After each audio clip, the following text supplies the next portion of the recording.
Take a look behind the curtain with a real whistleblower and American patriot. Prepare to embrace the uncomfortable truth because this program has no time for comforting lies.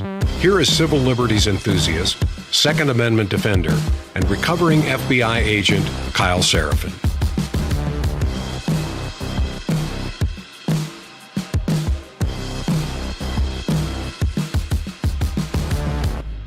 Well, hello, my friends, and welcome to the Kyle Seraphin Show. Today is Monday. It is May the 18th. Thanks for being with me this morning. I had this kind of moment as the day kicked off, and I went, we're living in these unprecedented times.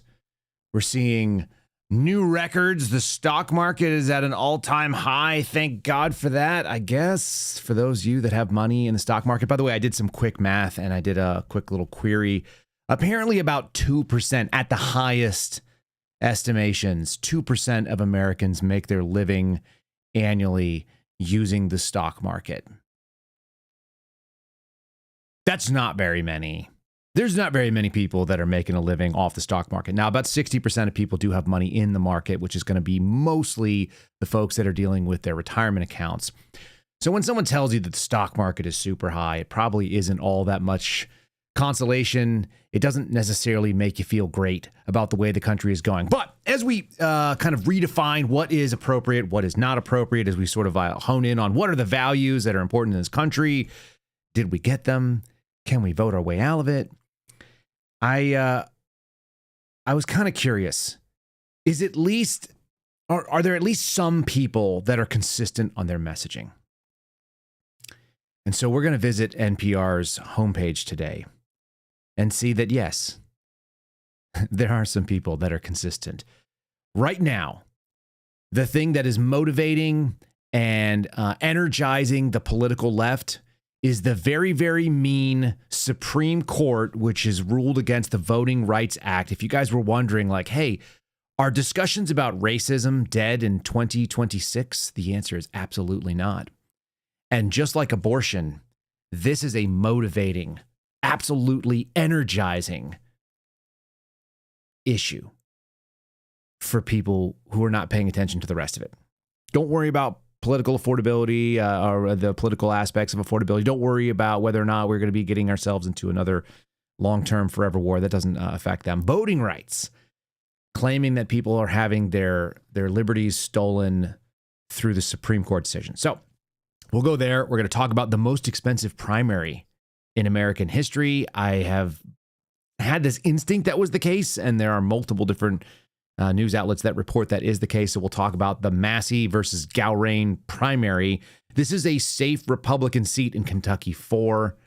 There are a bunch of influencer types and social media creator people and all this other kind of thing that went out to Kentucky over the weekend and got to hang out in Tom Massie's house.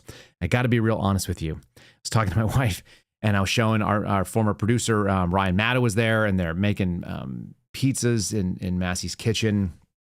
And I saw all those people standing around, and I went, thank God I am not there. I'll try to flesh out why, but that's my nightmare.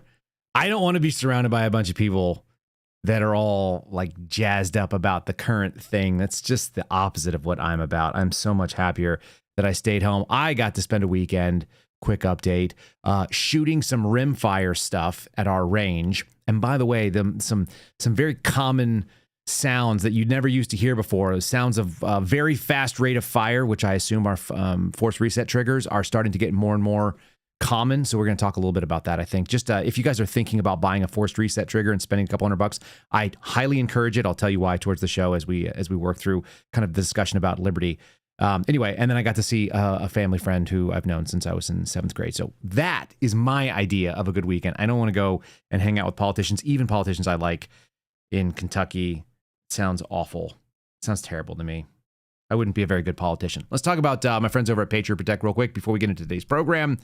You guys may be wondering, hey, am I at risk? Am I vulnerable? can my stuff be stolen? The fact is Patriot Protect is a service that will find that personal information that you have, and it's across hundreds of web pages. Many of you guys have no idea how many of these data broker websites are out there. They are amalgamating and aggregating your information so that scammers and cyber criminals and maybe government agents sitting in their car doing surveillance can look you up. And these things come out of data breaches from hacking forums. They come out of failed governmental systems that expose your social security number, your medical records, sometimes in the millions and millions of records at a time.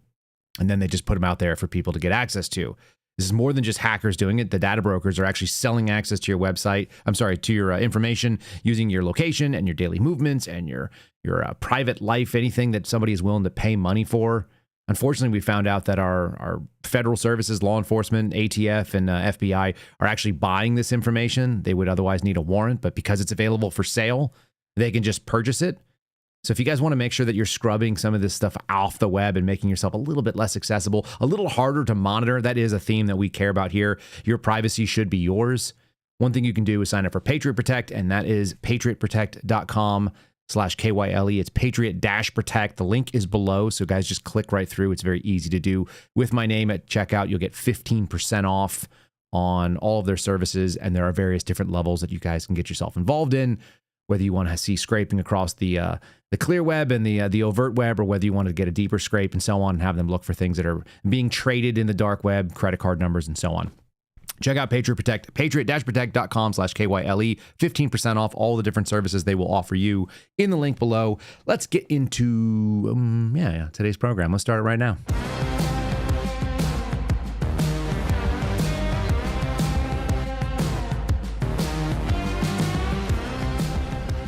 And as we get started here on this Monday morning, it's a Monday morning for me. Hopefully, it's probably still a Monday morning for you, but many of you guys listen at different times during the day. I'll just check in with our chat over there. I saw a couple of quick requests for a tracksuit update. You guys are so funny in what is interesting. I think we can all relate to having children that do quirky and funny things. Maybe that's the commonality that all of us have. If you're a parent, you know what it's like having a funny kid. And yeah, my son got a tracksuit. Not only did he get his tracksuit back, which he got back on after 6+ days of being suspended from the tracksuit, mom still hadn't gotten around to washing it. So there were stains and it was like all like messy, and there's like marker on there and spilled clothes. You know, it's a white tracksuit, so it's covered in whatever 5-year-old boys run around in. But I realized that I could do mom a solid, and I found a $20 tracksuit, same exact style. You know, it's black tracksuit with red 3 stripes on it.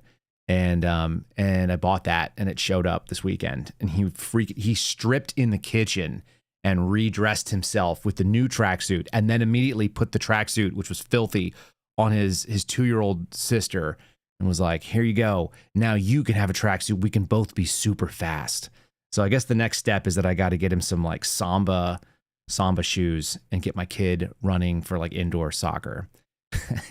Dark tracksuit for the win. If you're a parent, actually, if you're a grandparent or a parent, and you're thinking like, hey, that sounds kind of fun and cute, I think dressing like a little boy in a matching onesie, kind of like 2-piece zipper deal, get them in dark colors.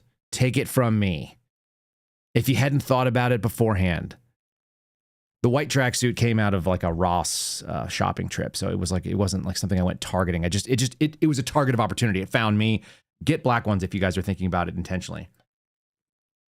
I had no idea it was going to be such a big hit. So, all right, let's talk about news. Let's talk about real things here. Let's get into this story here. Again, as I told you, the political right is doing all the weird things that you can imagine, and it is actually frustrating to watch it. The most expensive primary in American history taking place in Kentucky 4.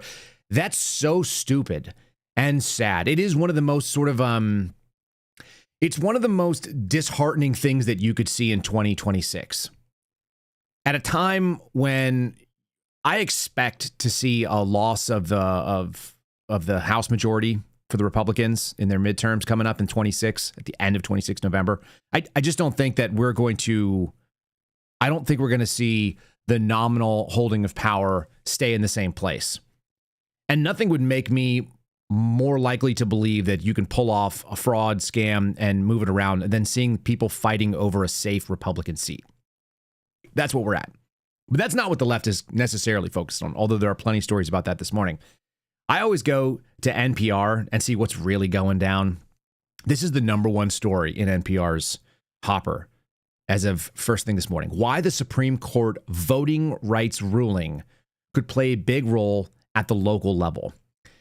So the story reads, while Republican-led southern states raced to redo their congressional maps after the United States Supreme Court weakened the Voting Rights Act's protections against racial discrimination, the decision's effects may be felt more notably at the local level. There are at least 17 active fights. There are active legal fights over at least 17 voting maps or election systems at the state and local governments that are now reckoning with this court ruling. NPR analysis says that's what they've come up with. In the weeks since the high court released the landmark decision, Louisiana versus Kalis, many lawyers in this lawsuit have been working on briefs about how they think the ruling's interpretation of the Voting Rights Section 2 should be applied. And so this is where the left is most motivated.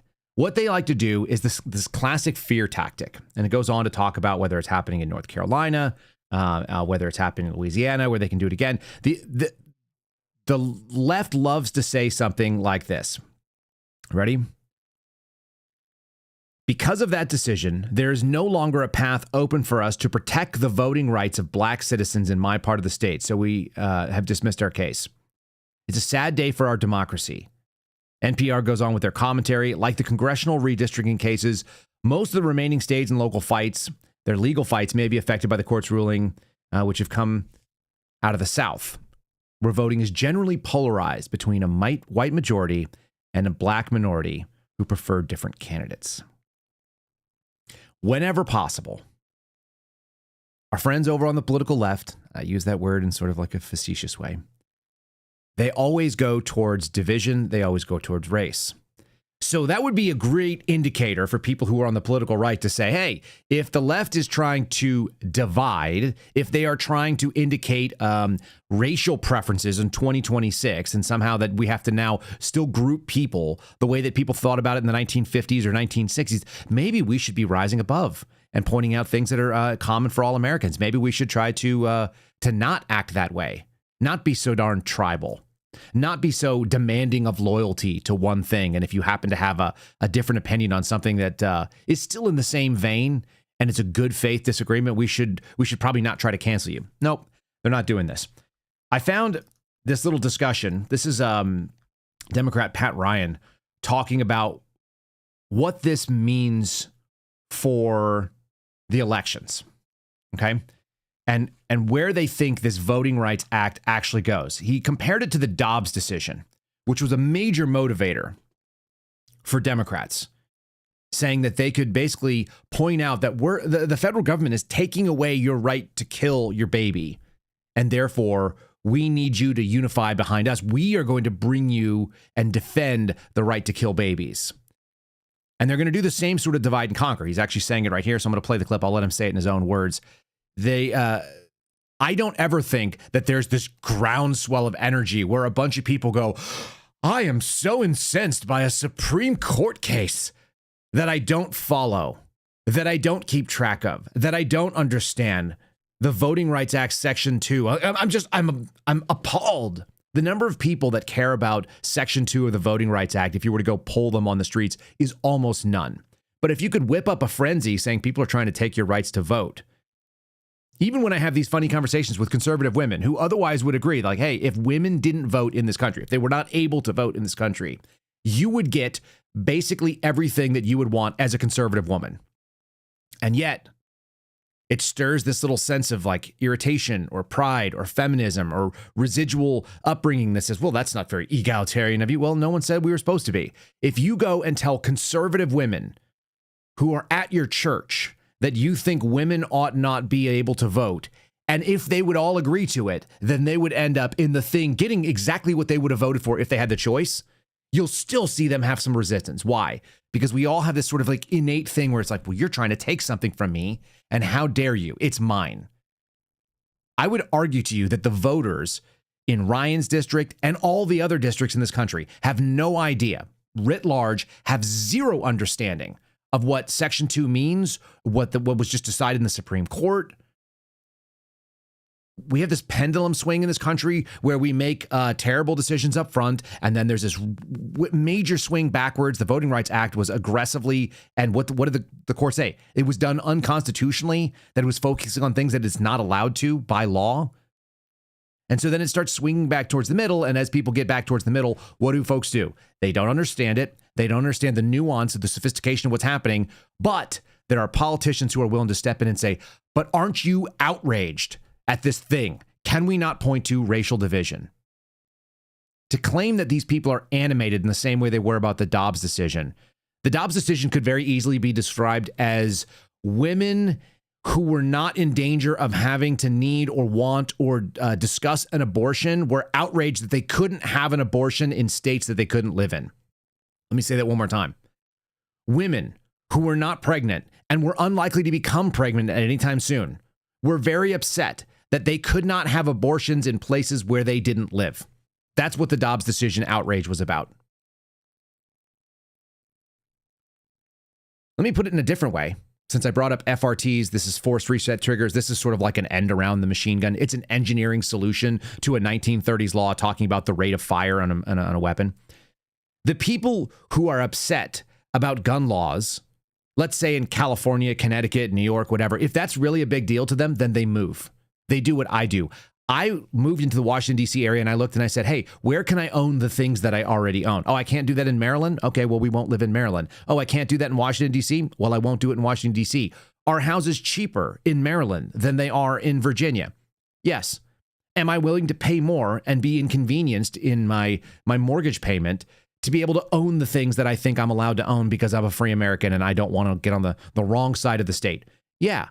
So if you're so really interested in having some sort of a what they call healthcare, but we're talking about killing a baby, then you just live where you can have that. There's plenty of places in this country that are still hedonistic and do this awful thing. I don't think people understand Section 2 of the Voting Rights Act. I don't think that anybody is animated about it, but I do think that the politics of division and racism are very effective for the left. And they're not going to let it go, because why would you? It does remind me of the kind of ground energy we were feeling. Really? So after the Dobbs decision, there was this groundswell of energy in the district. And as I was ramping up the campaign, people in D.C. were telling me, oh, don't focus on abortion rights in a purple district. And we thankfully ignored them and listened to where people were on the ground. And that really became the central thesis of our campaign. And we did win that special election. I think this is obviously a different issue, but the core idea that when you take fundamental American rights from the American people, they get really pissed, rightly so. And that really transcends the partisan divide. It's a hell of a claim. You have a core and fundamental right to kill a baby, and people think that they have a core and fundamental right to vote. Interesting. A lot of evidence to the contrary on that, because the franchise was not fully expanded for many years in this country, and it's been gradual and incremental, right? It started off with a narrow subset. That subset grew at the end of the 1860s, and then grew again in the teens. And then they had the Voting Rights Act in the 1960s. So it's been an incremental growth, almost like you don't have a quote unquote right to a lot of these things. I don't believe him at all that people on the ground had a tremendous amount of energy about this. I think a few number of like political wonks and nerds, we were trying to figure out what we were going to call that group of people on Friday and listening to this show. If you know a significant amount of what's happening sort of broadly, if you even know the things that we're talking about on a daily basis before I bring them up, you're in a very, very small subsection of highly informed people. And even people who listen to this and me, I do this all day, nonstop. And I still don't know all the things that are going on in this country. There's no way to be able to assess that, even at the national level. Forget even just the individual local politics of which every single one of you is facing those things. We don't know this stuff. I don't think anybody is running around doing that. What I do think is that they've given you a narrative about why Democrats are going to be able to take sweeping changes in certain areas and why they're going to pin it on a reason. I'm of the firm belief that we do not have free and fair elections at least the national level, and probably not at the state and maybe even the local level, depending on the locality. That's my belief. And by the way, that was the belief of all the people who put the name MAGA in their profile or wear the red hat or were going to the rallies for Donald Trump for the last 10 years or so. It's been a pretty overwhelming, generally right-leaning belief that we don't have free and or fair elections in this nation. And it actually is something this guy ran on. Call me crazy, but I'm going to go back to the Agenda 47. There's always a touchback point for this. Go look at number 19 at the bottom of the screen right now. For those of you who have never seen this, Agenda 47 is the Republican platform that Donald Trump ran on to be the president of the United States and was elected on in November of 2024. Number 19, secure our elections. How would you do that? You would do it with same-day voting. Has that been done? No. You would do that with voter identification requirements. That is the case in some places, but not everywhere. You would do it with paper ballots. That's almost exclusively not the case. And you do it with proof of citizenship. In other words, it could be done nationally. It could be done locally. We haven't seen a concerted effort to make sure that was done. So I think that racism is a tried and true touch the base and get people excited about it. And I think that what you're seeing on the Republican side, their answer to it is, we're going to give you election security. The elections may have been stolen. The crazy thing is, I've talked to people in the intelligence sphere. You guys know that my background comes out of the FBI. I talked to government employees all over the place, people who were upset about what the Biden administration did. By the way, that wasn't Trump. That was the other guy. The Biden administration created a really interesting litmus test for federal employees. They said, you must get a shot. You've been living under weird conditions.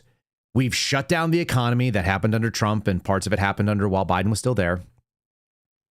We've created this artificial terror that a bunch of people have fallen victim to. And some of you have been asked to do your jobs every day like it's not a big deal. And those of you who didn't have to go to your jobs are still getting paid for your jobs to stay home. And now we need you to go get this shot. We require it of you. You will lose your employment, even though it wasn't a condition of your employment when you signed up. We're going to create a new condition of employment for you, despite you being a tenured employee. And should you choose to disobey this quote unquote lawful order, which was found in the courts to be likely unlawful, and that means that there were cases which I helped bring with Feds for Medical Freedom, with our CIA whistleblower who was on on Capitol Hill last week, Jim Erdman. The Feds for Freedom group brought forward these things in the Southern District of Texas. There was a judge in Galveston who looked and gave a preliminary injunction, and then it went to New Orleans and it went to the 3-judge panel where we were ruled against. Then it went to the en banc review. The entirety of the Fifth Circuit looked at it and said, yeah, we think it's likely unconstitutional, and the government actually pulled it lest they lose the ability to do this test for loyalty, this sort of this discussion of whether or not you would consent to something that was inappropriate. Fine. They did a loyalty test. They did a opt-in, opt-out. They did an opposition operation to suss out who was going to say no to things that didn't align with their values. And what they got was most people, about 90% of the people that worked in the federal government, were going to say yes. They pretty much all went along with it. They already found out who the whistleblowers were going to be when they put them to a decision for all their chips about COVID. And so there are a few people that are going to get in the new system. There's always going to be some new blood. But the number of people that came up against, let's say, my agency, which had about 40,000 employees, the number of people that said this is not acceptable, that we are not going to just do compliance blindly, it was in the hundreds. There may have been 2,000 total people against 40,000 that put in for accommodation requests, but the number of people that actually were willing to lose their job over it measured in the dozens. It's not a lot of people. And everybody that was in the same camp that was saying, hey, there was fraud in the election. We have this unjust thing happening right now. We have this guy who has no business being in office, who's inappropriate. He's unable. He's mentally incompetent.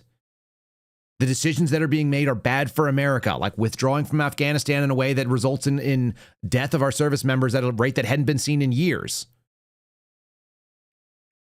We were all told that that election was fraudulent.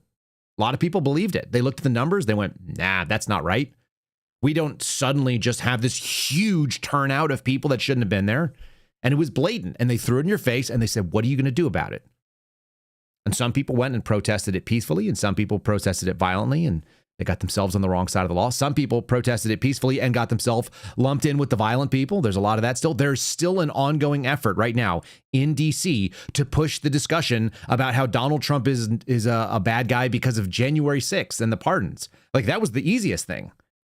The problem is, I think that all of these people know already. I think the intelligence community has well assessed what's wrong. And one of the things that I've been told that came out of the dig was a very clear and obvious answer that, yes, in fact, our elections are not free, fair, or accurate, but nobody wants to change them because the system currently works for the people that it currently works for. Kind of like the show we did last week, that we don't actually have a government of, by, and for the people, as Abraham Lincoln would have had us believe. We have a government right now that is of, by, and for the government. And maybe even more accurately, it's of, by, and for the political parties, which, kind of toss the ball back and forth. This isn't like some super contentious game of ping pong. This is like a cooperative game where they're both just deciding who's going to be in charge for now and who's going to pretend to be opposition, and then vice versa. So when I hear Todd Blanche go out, who's now the acting attorney general, and he makes the argument that we are still looking into election security, but it takes a long time. This groundwork has been done. There's no question in my mind that it's already done, that the answers have already been found, that the evidence is already available. And most importantly, what I know is nothing is going to happen, which you can trademark. You should trademark that. You won't believe the nothing they're going to unleash. Kind of like the nothing we found that they were going to unleash about the Epstein files. And the nothing they were going to unleash about the accountability. The nothing they're going to unleash about getting rid of the deep state. The nothing they're going to unleash about arresting the political actors who stole the country. Where are the government gangsters in handcuffs? It turns out the only one that we've seen, sort of, was like Jim Comey and who? John Bolton? We have Bolton's mustache locked up, and Jim Comey, the 9-foot giant. Jim Comey is out doing the political talking circuit, and he's telling the people inside the government, just hang on. It's only another 2.5 years, and then we'll come and we'll help you out again. I see this hit from Todd Blanche, and I'm going to play you a Jim Comey clip. And you tell me who seems like they're telling the closest thing to the truth. Here's Todd Blanche talking about election security. Because recently, Susie Wiles, the president's chief of staff, made an interesting comment that a lot of our audience was perked up about. And here's what she said. Watch this. We had a lovely dinner, and at the end of it, he wanted to know why he won Florida, but maybe struggled in some other states that I think we're going to find out he actually did win.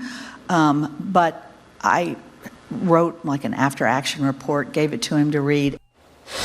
So she just said that we're going to find out that President Trump actually did win certain states in the 2020 election. Now, the president says all the time that the election was rigged. What have you done about that? Do you have any evidence that the election was rigged? What can you tell us?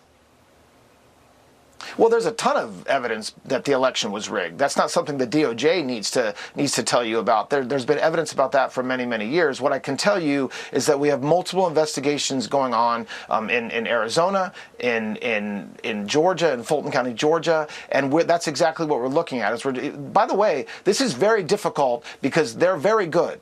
They're very good at hiding up misconduct and hiding what they're doing. And so that's why we're very focused on finding out whether the right people voted, whether people who were supposed to vote voted, whether there was one vote cast per voter.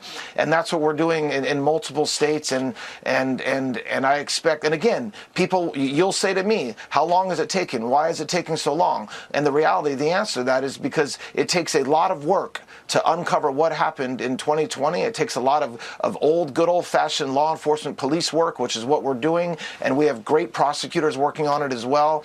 And I expect that, and I assure the American people that as soon as we have something to say for it, whether it's charges, whether it's a report, whether it's the results of an investigation, the American people will learn about what we've uncovered. Yeah, so, 'cause recently Susie...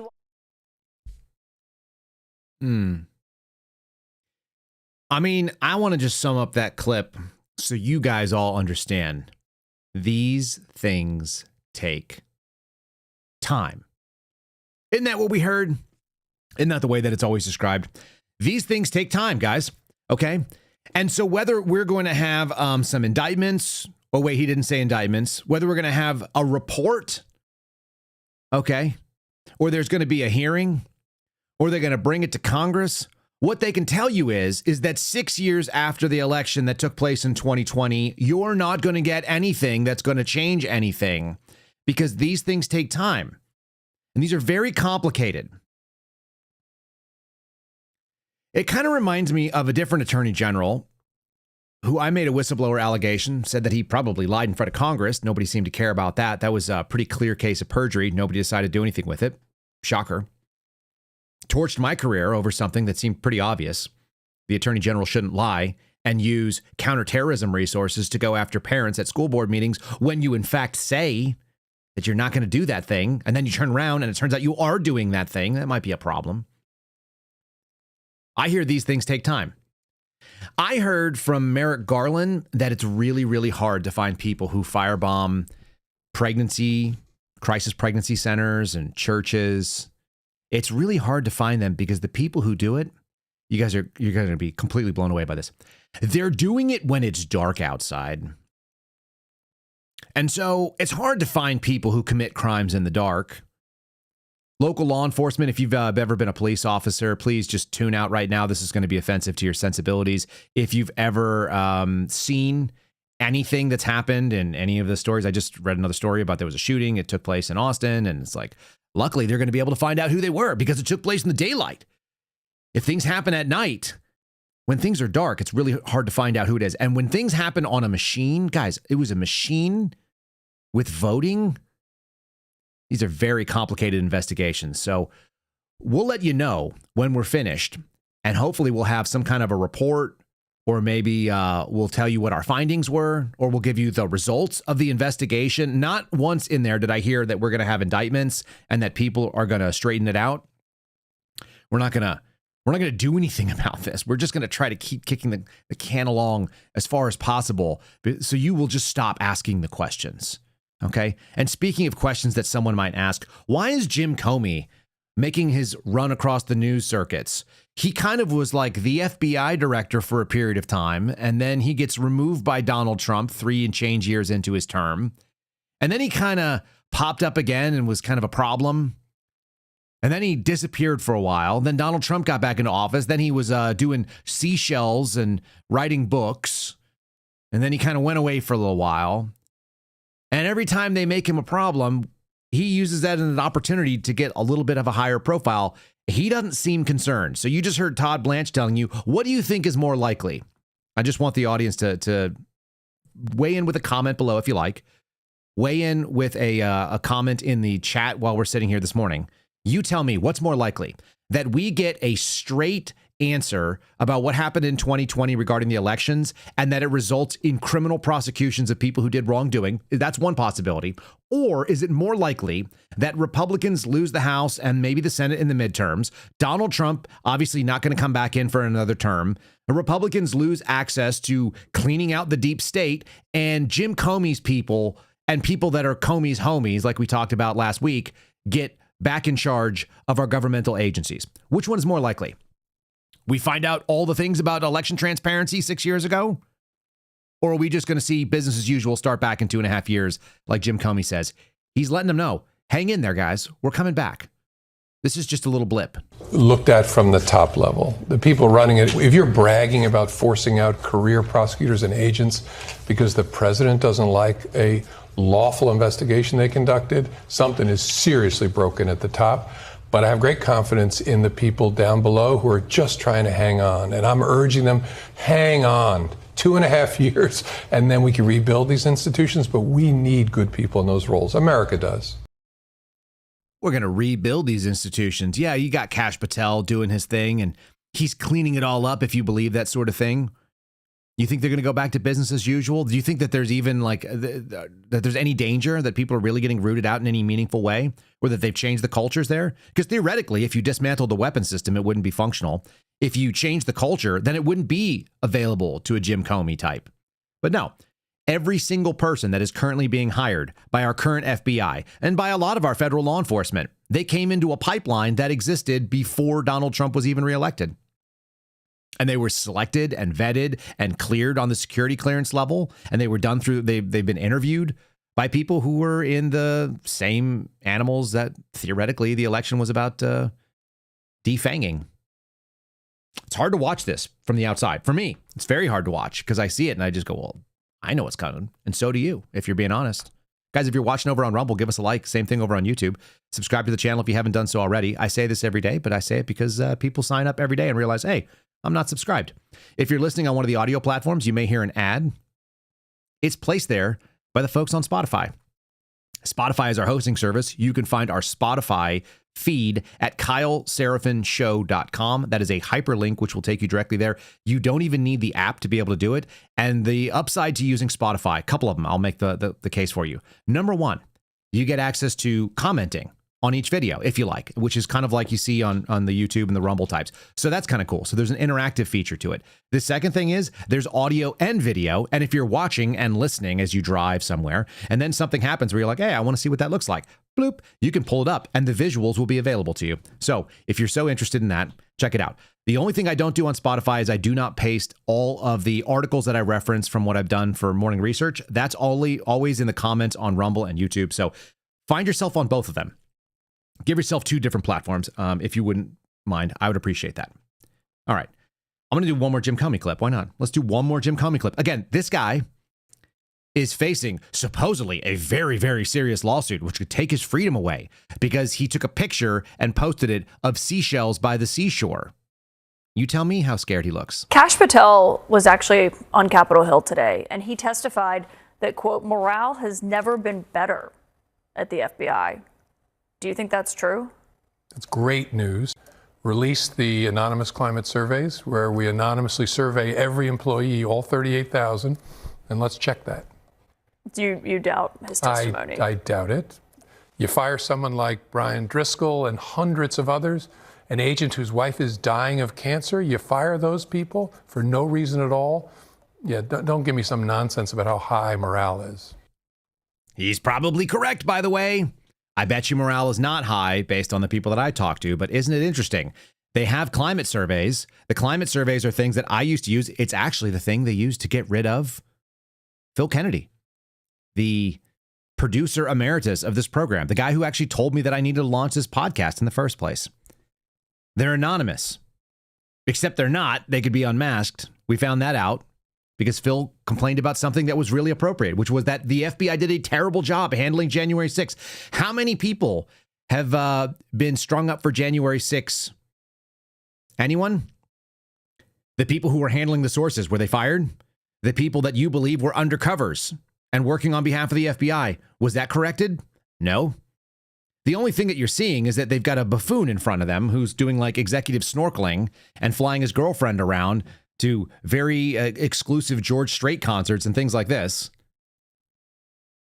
I found this video compilation kind of telling. The most recent hit and the one that may actually end up bringing down the FBI director is the fact that he seems to be a little bit too excited about being a party boy. He's getting hammered on SNL in ways that I think are legitimately funny, but we won't play too many of them. He's been hammered by the straight press, whether they're left or otherwise. They're clearly left-leaning. The outlets are, but that doesn't mean that the things they're saying are wrong. And then he's been doing it for years, saying dumb things. The only reason why this is potentially a dangerous thing for that man is because Donald Trump seems to be the opposite of that. The one thing that we have seen consistently is that Donald Trump, he doesn't tell us promises that he keeps, and he does seem to love money. But what does he really love? Like, he really loves telling people about his sobriety and the fact that he doesn't do certain things, that he lives in a certain way. He carries himself in a certain way. One of those things is like no alcohol. He's not a drugs guy. If you saw him do this Theo Vaughn discussion of cocaine, he was completely out of his depth. He didn't know what was going on. This may be the only thing that ends up getting a little bit of a change, but it doesn't mean it's going to fix the animal, because I don't think these guys recognize how dangerous it is, or more importantly, maybe they don't actually want to change the status quo. Here's Kash Patel, a compilation of dumb things he said over the years, which cannot help him and cannot help, when you compare a Jim Comey, who, for whatever it's worth, he looks legitimate. He looks sober, sophisticated. He sounds like something that people who maybe aren't you, but people who are middle of the road, that uninformed person that doesn't really know about the Dobbs decision and doesn't know about Section 2 of the Voting Act, you listen to Jim Comey and you think, that's a reasonable man saying reasonable things. The FBI is a really important tool, and we really should have it be a nonpartisan thing. I sat in the office the first time, or in the auditoriums at the FBI Academy. The first time I heard Jim Comey speak, I was like, man, that guy is very, very capable. And then the second time I heard him speak, he said the same exact thing. And I went, this guy speaks out of a can. And then the third time I heard him speak, I was like, oh, this is an act. Got it. This is just what he says. It's very likable in small doses. My dad fell victim to it right away until you hear it the second time. Anyway, the alternative is this guy who sounds like a bumbling idiot. One of them sells to the American people who have a very short attention span. And one of them is not going to be lived very long. I mean, I don't even know what you do after doing this job. Here's a great compilation played by MSNBC of all places, but accurately describing Kash Patel and some of the stupid things he said over the years. Sundays are for God, hockey, and beer, not in that order. And I will resurface back on very early Monday morning. It turned into Flannel Fridays because I was having this beer and I was wearing a flannel shirt. And now it's this massive thing online. I'm going to be on the sheet playing in the beer league, having a PBR, and then I'll return your phone call. Obviously, I'm kidding, but it was funny. We had this tradition every night where he would call it a final. So we'd have dinner and then we'd go somewhere and have a final drink. Everybody should have a beer or 3. It's going to be pretty lit. I might have some special apparel. We're going to throw down. There's going to be bourbon. There's going to be sparklers. We ended up in northern Italy and we were slamming Negronis at our last night. And I was like, Devin, I need a subpoena. I went to Devin and I told him that in the morning. He goes, dude, if you're going to start drinking at 9 a.m., get out of my office. Can I be the first one to say that if I ever go before Senate confirmation, they're going to call me an alcoholic? Oops.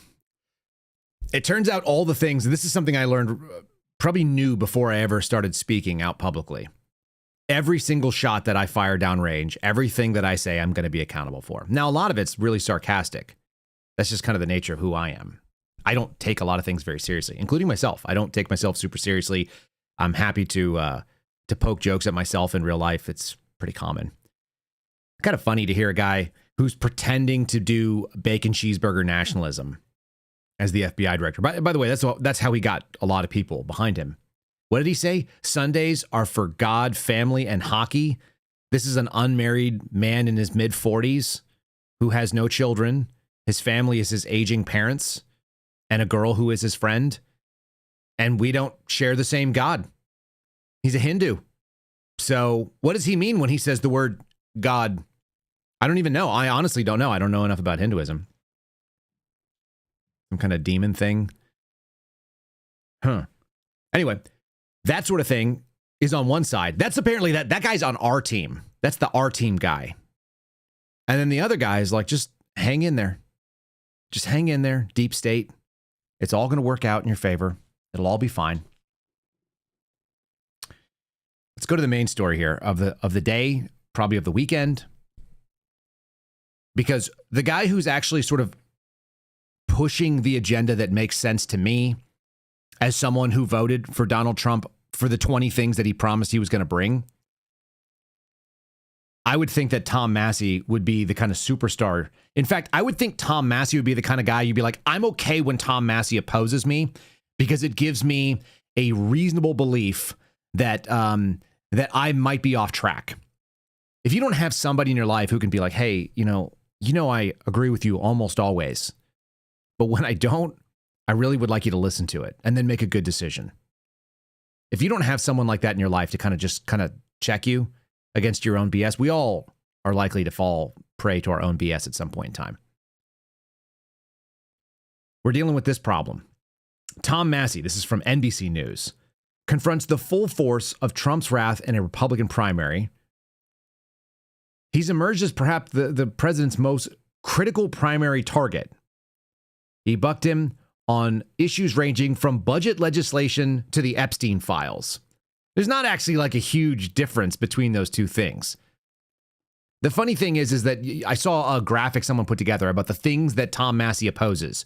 Putting money towards other countries, spending a ton of your money on government, and then the government covering up sort of evil people that seem like they may have been working on behalf of, I don't know, other countries, our deep state being the intelligence community.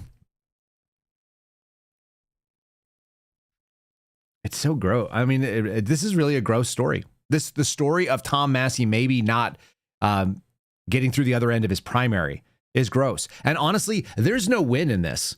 If he wins, then the GOP spent 10 plus 11, 12, $15 million, whatever it is, against a guy that was going to be counted in their favor when it came to whether or not they had the majority. And if he loses, then you've got the president of the United States weighing in on a safe Republican district to put in some guy who basically seems like a fool. He's a terrible speaker. He's another boomer. So you're going to put in an aging former SEAL. Because what? Like, what does being a Navy SEAL a long time ago have to do at all with politics today? I just don't think it's relevant. I don't think it's related. This is, I've got a video of Ed Galrain talking about the draft. He's just like an unimpressive, uninteresting, kind of rambling on kind of guy. The only reason this guy has any chance whatsoever is because he has the full force of Donald Trump. He's an empty vessel from everything I can tell. He doesn't have any policy, credentials. He doesn't seem to have any like real strong thoughts on anything. And he won't debate the man side to side. So we've gone through it. We're going to have a primary election in Kentucky for tomorrow. And the challenger for Massie's seat has claimed, I'm debating Tom Massie against his record in a room full of people that if somebody says the wrong thing, they get kicked out. Here he is on a friendly podcast talking about how we need to go ahead and do the draft again, maybe. In 1973, we moved away from conscription selective service and went to the all-volunteer force. Right. And so that's been the most challenging few years since that transition, and that is a significant issue for national security. And now back to the question about, selective service and, the attitudes about it, I would offer there is a cultural issue, and that it does appear we have a corrosion of our culture and the commitment to what our nation stands for. If you figure, we got to start selective service, we got to get them through all the in-processing, boot camp, trainings, you're talking months downstream. Do we really have that time anymore? No. Is that a deeply flawed concept? Yeah. And so what would really happen if we had to go from what I call a cold start of a pending, world war? How fast and what would really happen if we had to re-implement selective service, i.e. the draft, train, equip, and prepare to deploy those forces? I'm not sure we have that kind of time anymore. Right. Because of speed and lethality. We want to stay in deterrence. I'm not so sure that we're on as high ground in deterrence as we could be with, sort of the way things are unfolding relative to our ability to field combat power. Yeah. And so the selective service to draft pertain. The selective service and the draft pertain. What do we think's really going on in that race? Tom Massie, no bones about it. One of my favorite guys in Congress. I don't know what he would be like as a human being to be a friend, because we're not that. We're people that have interacted in the same space, that share the same political ideas from everything I can tell. I did this funny little preparation. We were going to do an interview with him last week, and we couldn't get through the House, the congressional firewall for their IT system would not allow the systems that I use to connect. The only thing they allow is Zoom, apparently. So we weren't able to make the technology work. We spent an hour, debunking it, debugging the problem, eventually found it, and then he had to head back to his district, so we missed out. Fine. Okay, so we heard that sleepy guy. One of the funniest things is I started looking into why does everyone always point out that Tom Massie has never been able to get a bill through Congress? I did this little run through it. There's two things that he's currently working on that make sense right now. One of them is the NICS system, which is the National Background Check for buying a firearm. And it inappropriately and aggressively comes back with people who have the same names. Many of them are minorities. So you have a minority person with the same name as you, and they have a criminal record, and you don't, but you're conflated on there. So unless you use your social security number to uniquely identify yourself, then sometimes it gets this misreporting. And he put through a bill that would basically clean up and make data properly report back to Congress. It passed the House. We'll see what it does in the Senate, but it probably goes through. And then the other thing he's pushed through that's going to potentially make it through in the near future is this thing called the Prime Act. And the Prime Act is a question of, can you, as an individual person, go out and buy beef from a neighbor who happens to be a rancher and have cattle without having to go through the government, the federal government, by the way, as the middleman by going through the USDA at a specific slaughterhouse. So if you're the kind of person who's like, hey, I have a neighbor has something I want, I'd like to be able to buy it from them without asking the government's permission on whether or not it's safe for me to be able to do that. If you want to be able to buy things like, beef and meats without a approved slaughterhouse by the federal government, not the state or not a local system, but the federal. You can't do that currently. I have friends who are running small feedlots and they were raising animals, and it was always like, how do we get to the USDA slaughterhouse? Sometimes they have to transport them a long ways and then bring them back. How many people would just like to be able to do their own thing, like butcher their own animals or buy from people who they know that are butchering their own animals? And the answer has always been that the government can't get a cut of that, so they don't like it. So the reason that Tom Massie doesn't ever get things through, I started looking, he basically sits in the same category that many people who are listening to this show are in. You don't want like an exorbitantly large federal government? Yeah, that's a Tom Massie position. He tried to defund the Department of Education. Went nowhere. By the way, that was one of Trump's original promises. It was like along the way with getting rid of the IRS. So if you're not into huge taxes that go to the federal government, some of us don't mind paying like local taxes when they make sense, especially if you get a vote on them and all the people that you live in the area. If you don't like it, move, I guess. But if you wanted to do like a local sales tax because you want to boost up the high school because you're going to build a new stadium or something, okay, fine. You make that decision. Maybe you're in the minority and you don't want it and everyone else around you does, so then that's how it works. But should it be the federal government making those calls? That's the craziest thing. The bills that he has are basically almost always about how do we get smaller government? How do we get less foreign aid, less of our money sent overseas? So yeah, of course they don't go anywhere. And you know who doesn't like it? The people who have a ton of money wrapped up in these international, national level or international level schemes. Like billionaires who may or may not be associated with foreign countries. Well, the congressman just said there would be. I guess we'll find out if there is. Meantime, you're facing a primary on Tuesday. In the wake of Senator Bill Cassidy's loss in the primaries yesterday in Louisiana, the president has been up posting on Truth Social throughout the night and into the morning about you. Just a few minutes ago, he posted this. I want to show our viewers right now. Bad Congressman Tom Massie voted against tax cuts, the border wall, our military enforcement. Actually, he voted against almost everything that is good. The worst congressman in history. Kentucky, vote the bum out on Tuesday. We can't live with this troublemaker for another 2 years. He's a true negative force. Your response? Well, I think that's going to help my fundraising at thomasmassie.com. Every time he tweets about me, it's good for, some money coming in because people don't like that. And, how did this race become the most expensive race in the history of Congress for a primary? It's because 3 billionaires from outside of Kentucky have funneled millions of dollars in here. They're trying to buy a seat. And so it's not just the president's tweets. I could sustain those without a problem. It's because Miriam Adelson and Paul Singer have dumped money in here. In fact, Miriam Adelson has given so much money to my opponent that instead of paying for the ballroom, they're going to need taxpayer money for the ballroom now. Well, you see, and you've actually. Ooh. Don't like that at all. Who is this lady? Who's this Miriam Adelson lady, right? If you guys are a politics nerd, you know the name. But if you're not, if you're the kind of person that can get motivated about someone coming up and saying, don't you feel mad that the Supreme Court stole your rights? And you'd be like, hell yeah, I'm mad about that.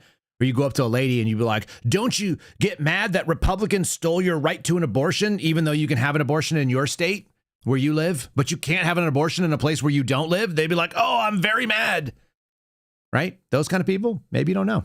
Here's Tucker Carlson going off. This is kind of his big issue right now. Miriam Adelson is spending whatever it takes to take the seat away from him because he committed the crime of describing how things actually work in the U.S. Congress. Anyone who gets the idea that maybe I'll get to Congress and tell the truth about how things actually work, will be crushed. If they are successful in doing this, crushing a man, defaming a man, slandering a man, attacking his family, purely for the crime of telling the truth about them, about how they operate, about the nature of the Epstein class, then you have to wonder, why are we voting in the first place? place? What is the point of all of this? Is there a reason to participate in the process? If in the end, some Israeli casino lady can come in and just determine the outcome, that's not democracy. It's just straight up teeth-bared oligarchy. It's shut up and obey. And so while we can, it's probably worth doing whatever it takes within the bounds of the law to prevent that from happening. Because crushing Thomas Massie for the crime of telling the truth is itself a moral crime. And yet in Washington, the only people who are punished are those who told the truth. And at some point that has to stop, or the system itself lacks all legitimacy. All right, so that's Tucker Carlson with a bunch of hype music behind it. You know, who is she? She's a woman who's born in Tel Aviv. She's a Jewish, Israeli, American physician, businesswoman, philanthropist, conservative political donor. She was married to a man named Sheldon Adelson until he died in 2021. Sometime last year, her net worth was approximated at about $35 billion, 34 and change, making her the 48th richest person in the world. What can you do with that kind of money? It turns out, like, you can have all the things you want. You can go all the places you want to go. So what would you do? Maybe you could give like a small amount of money to you. Generational wealth beyond all belief for most Americans to like a presidential campaign.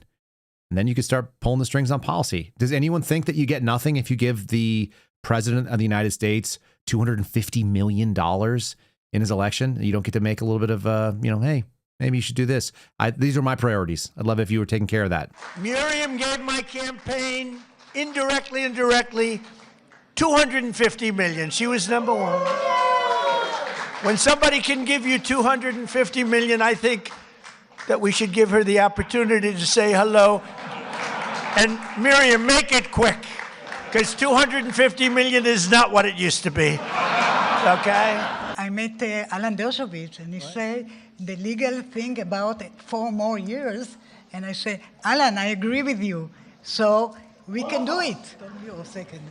Yeah. She said, think about it. I'll give you another $250 million. I will give. But her husband, Sheldon, was an amazing guy, and he'd come up to the office, and there was nobody more aggressive than Sheldon. I think I spent more time with him and you, because you usually came up together, but he'd call and say, can I come over, please? I say, Sheldon, I'm president of the United States. It doesn't work that way anymore. It's like maybe tomorrow. How about tomorrow? No, please, just for a little while. And he'd always say 10 minutes. It turned out to be about an hour and a half, right? And what he did is he fought for Israel. That's all he really fought for. He just wanted to take care of Israel. Cool. That's the president of the United States letting you know that somebody can bully their way into his office because of the amount of money they gave. And even though he would say, hey, let's schedule it for another day. No, he wouldn't. He would just take them on right then. And even though he only had 10 minutes for him, they'd get an hour and a half. That's what having real money looks like, I guess. Imagine how many of you have an issue that you'd like to see the president or maybe your congressman take up and it won't happen? Are you getting that kind of time? I know I'm not. I know that I brought things that were politically valuable, viable, and interesting, that I had such a useful, political weapon system that I was willing to give them. And even that was too much because it seemed like it upset the status quo. Just saying, when we brought information showing that, like, I don't know, the current attorney general was violating federal law that had engaged in perjury, did anyone jump on it? Say, we're going to call you up here, we're going to have you give testimony, or we're going to have some sort of investigators document this in an affidavit. We're going to have you do a deposition, make sure that it's on record so that when we win power again, we can actually prosecute this guy. They didn't do that. Isn't that interesting? I think it's interesting. Guys, if you're watching on Rumble and you haven't given us a like, it bumps us up on the leaderboard. It bumps us up into the, there's no algorithm there, but at least it shows that there are real people engaging with our content, which we appreciate. Same thing over on YouTube. You guys are great about that on YouTube. For a slightly smaller audience, you guys are doing a great job of making sure that we are always bumped there. So make sure you've liked it if you haven't done so already. If you have not subscribed, appreciate it if you would. Share it with a friend. That's another cool thing you can do.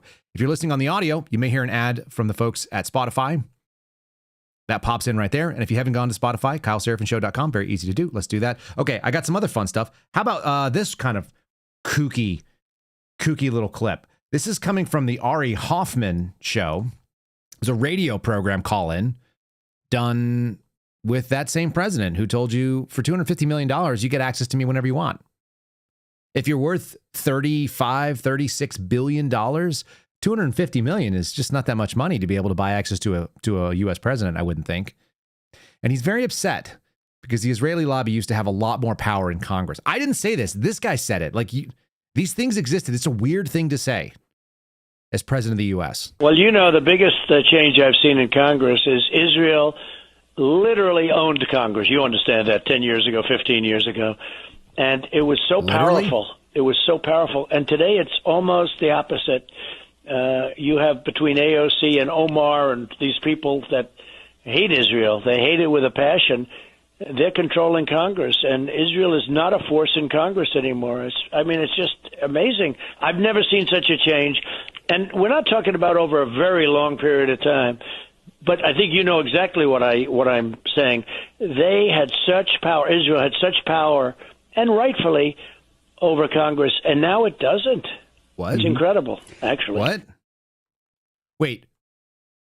Israel had such power, and rightly so, over Congress? Look, these are not my words. I'm not getting Jim Jordan here. Those are his words. That's the man's words. Rightfully so over Congress. And in the last clip we heard him, he was praising a huge donor, Sheldon Adelson, and saying, you know, he only fought for Israel. Seriously, what the fuck? And here's the thing. I never once cared about this stuff. It was never something that popped up in my brain. I'm 44 years old. I lived 42 of my years never hearing anybody tell me that Israel was in charge of our country. Even if maybe they were, I don't know. And then to hear all of the crowdsourced and historical archive digs where people can go and grab these clips that were said on a radio station that I would have never heard because I wasn't listening to terrestrial radio, or at a political speech where you and I were not invited. To have that stuff pop up and have access to them in a way that we've never had. I mean, this is roughly a 4 or 5 year old capability. Previously, the only people that could go and access a clip like that would have been professionals that were in this business, and they were moving an agenda. They were working on behalf of mainstream. To be able to do that today is an absolute game changer for showing what's happening to people who might be interested and otherwise don't know. The same people that don't know about Section 2 of the Voting Rights Act and don't really know what the Dobbs decision said. Those people have the ability now to access this stuff through social media. And so you can have a $600 million PR campaign fail because some of these little clips slip through containment. And the words that they're using are their words. They're not my words. They're not an opinion from like some guy that can be discredited. It's not Ryan Matta, who apparently is wearing a swastika on a necklace, and I think he's 100% trolling. What's crazy is I saw this stuff over the weekend, and I just saw it this morning when I got up as well. Apparently Ryan Matta, who, like I said, used to be the producer of this program for a couple months, and he's a friend.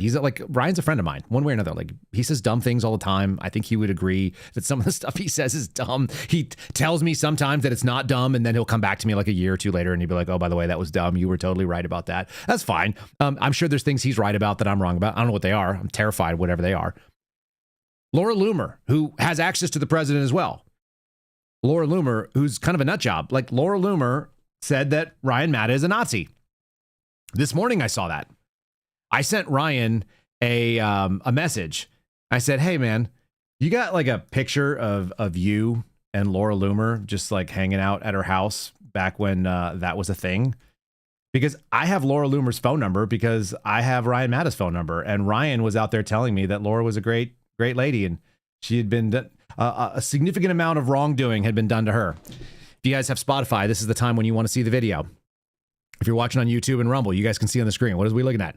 Ryan Matta. There he is with a man bun. Oh, that's another thing I would have been like, hey, Ryan, cut that damn thing off. It looks stupid. He doesn't do that anymore, thankfully.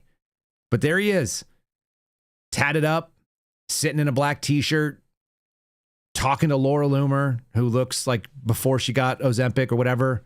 Laura Loomer, who said that sitting down with someone like Ryan Matta, because Ryan was at Tom Massie's house over the weekend, that means that you're hanging out with Nazis. And here's Laura Loomer hanging out with a person she alleges is a Nazi.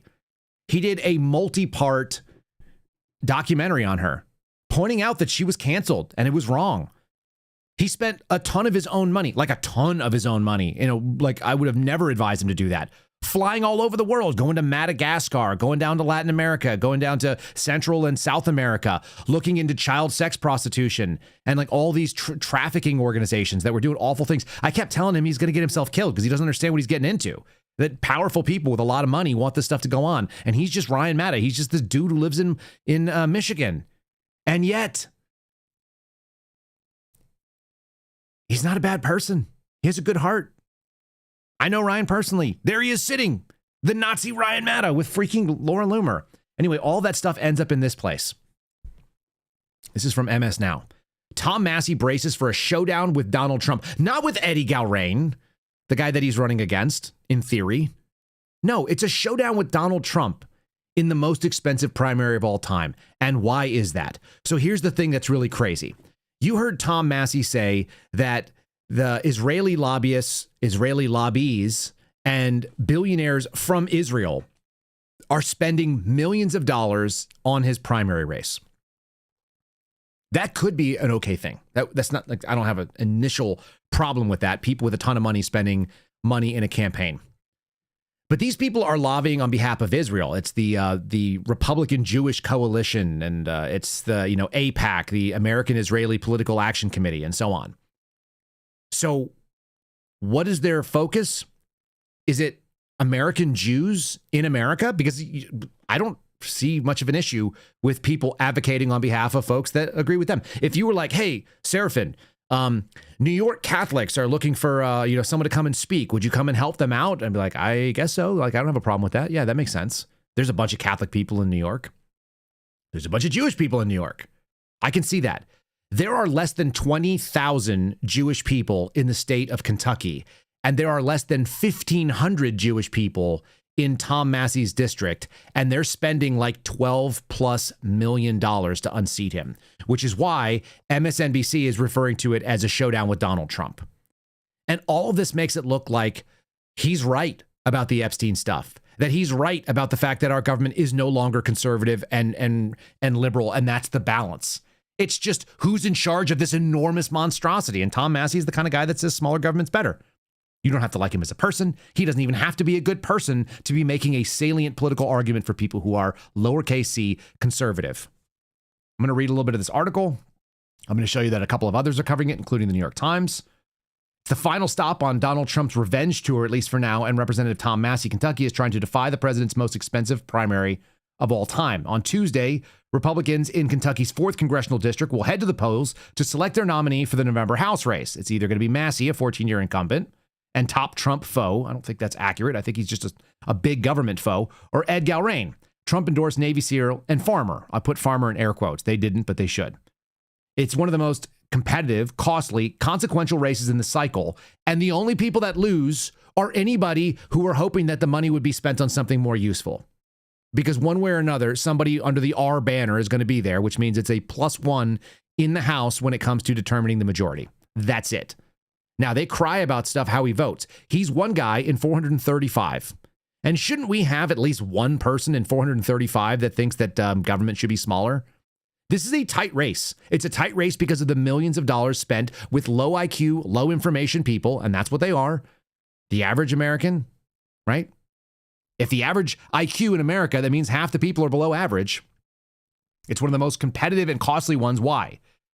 Because Donald Trump has decided that he is a traitor to him, and we are living in a one nation under Trump. It has to be. And there's a bunch of people that are going to be just like me that just go, you know what? Screw this stupidity. I found this clip this morning. I think Rose Lopez, who's one of our chat mods over on Rumble, I think that this may have been retweeted by her. I think that's how it got into my feed. It's pretty classic. People who can think, who can discern, they are going to end up as independents, and they are the only gettable voters. And so they are not going to vote blanketly across the board saying, oh, there's an R next to your name, I'm interested.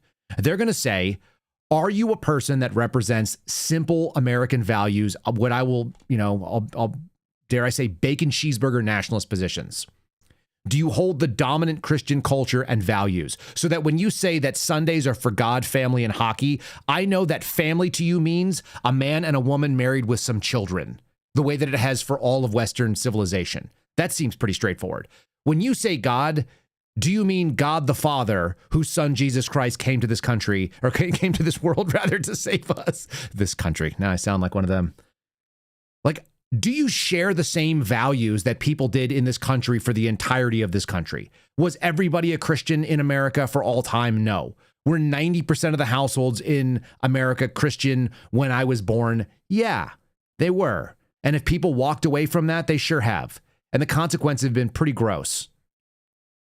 If Sunday is for family and for God and for hockey, what is hockey but a pastime? In this case, it's the it's the Northeast version of football or baseball. It's the sport they love. Can we just be serious? We're not a serious country. Serious people are going to look at it and go, I'm going to make a simple decision. My decision is going to be based on, is this human being that is on the ballot someone that I think is going to represent my interest as a regular person? The problem is, none of us believe those things are real. Why don't we believe they're real? Oh, because Donald Trump promised us secure elections, and Todd Blanche said that maybe in the next year or a couple years, or maybe never, you'll get a report on what happens, or maybe they'll do a hearing on it. But they're not going to get it done. If you want to get demoralized about why our system doesn't work, why can't they pass the SAVE Act? They just can't do it. Here's a Marine who's just not going to line up and say, oh, if it says R, I'm part of that. That is the position of the folks that listen to this program overwhelmingly. I rarely see someone say, I'm blindly R, because it's really hard to do that when you see that they're going to run $12 million against Tom Massie, of all people, when they could have been trying to flip a district somewhere else. Why are we not trying to flip that purple district that Ryan was talking about, where they're going to go out there and campaign on racism? We don't have $12 million for that race, but we got $12 million to unseat Tom Massie in a primary. As an American male, I will no longer associate myself with the Republican Party. Now, before you jump down my throat about it, I will never associate myself with the Democratic Party. They are crazy. They are lunatics. They are insane. They are demons. I will never associate with them. But as a United States Marine, I will not associate myself with cowards, and that's exactly what these Republicans in Congress are. They are cowards. There is no greater evidence that we're not being governed, we're being ruled than the SAVE Act. The American voter went out there and they put Republicans in charge of both the House of Representatives and the Congress and the presidency, and we still can't have it. It's a Republican resolution. 80% of the country wants it, still can't have it. Don't want to do it. These Republicans know full well that if the SAVE Act passes, then the Democratic Party is basically at death's door because they can't win elections fairly. They can't. If the only people showing up to vote are vetted American citizens, the Democratic Party's done. And Republicans know that, but they still won't pass it. Why? Because they're in on it. It's the Republicans' job to create the illusion of opposition, and it's the Democrats' job to completely transform the country into a socialist hellscape. The Republicans are there merely to create the illusion that you have some kind of a protection, and you don't. They're shaking hands in the back burner and collecting money. That's what they're doing. They're laughing at you behind closed doors. They have successfully transformed this nation that used to be the beacon of freedom for the entire world. They have successfully transformed this nation into a taxation labor slave camp from coast to coast. Doge uncovers tens of billions of dollars of fraud. We're still paying for it. They put it on the back burner and won't even freaking vote on it. Minnesota, $90 billion in fraud. They're more mad at the people that exposed it than the people that did it. We can't have this. Can't have it. Why are we paying taxes at this point? Who are we paying them to? They don't care. They're going to collect your money knowing the full well that the cost of living is absolutely ridiculous. And they're still going to pull 37% of your income just in federal income taxes alone and go to the beach and sip Mai Tais. This is not the country that I grew up in. We have got to starve these people of our taxes. Starve them. We have got to figure out a way. No more taxes. No more until something changes. That's the only way we save this country. It sounds like he's saying the thing that I said about 2 years ago that the country I was born in would invade the country I live in. And I never changed passports. How many people feel that way? You go out there, you knock on a door, you talk to one of your neighbors, just a regular person, not somebody that is a political wonk, not somebody who spends all their time looking into the minutia of what's going on in the news, maybe not even someone that just pays that much attention at all. They casually tune in every 4 years. They don't even vote in the midterms, maybe. Maybe they don't even know there is a midterms. People that loosely understand that we have a constitution but couldn't tell you what things are in it, that don't have a great timeline on what's going on in America. Do they think that things are going awesome? Do they think everything is great? Do they think that we should be fighting a conflict in the Middle East? Do they even know that we're doing that? That guy's saying simple stuff. If you want to stop the fire, you have to starve it of fuel. The fire is still burning. Isn't that the Billy Joel song? It's been burning since the world was turning. Fine. I'll buy that. I think corruption is just like, that's the nature of man.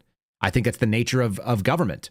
What's crazy is our founding fathers actually created something that was meant to minimize that corruption as much as humanly possible, because it scattered the responsibilities and the abilities to do things. And so what did they do for the first 100 years of this country?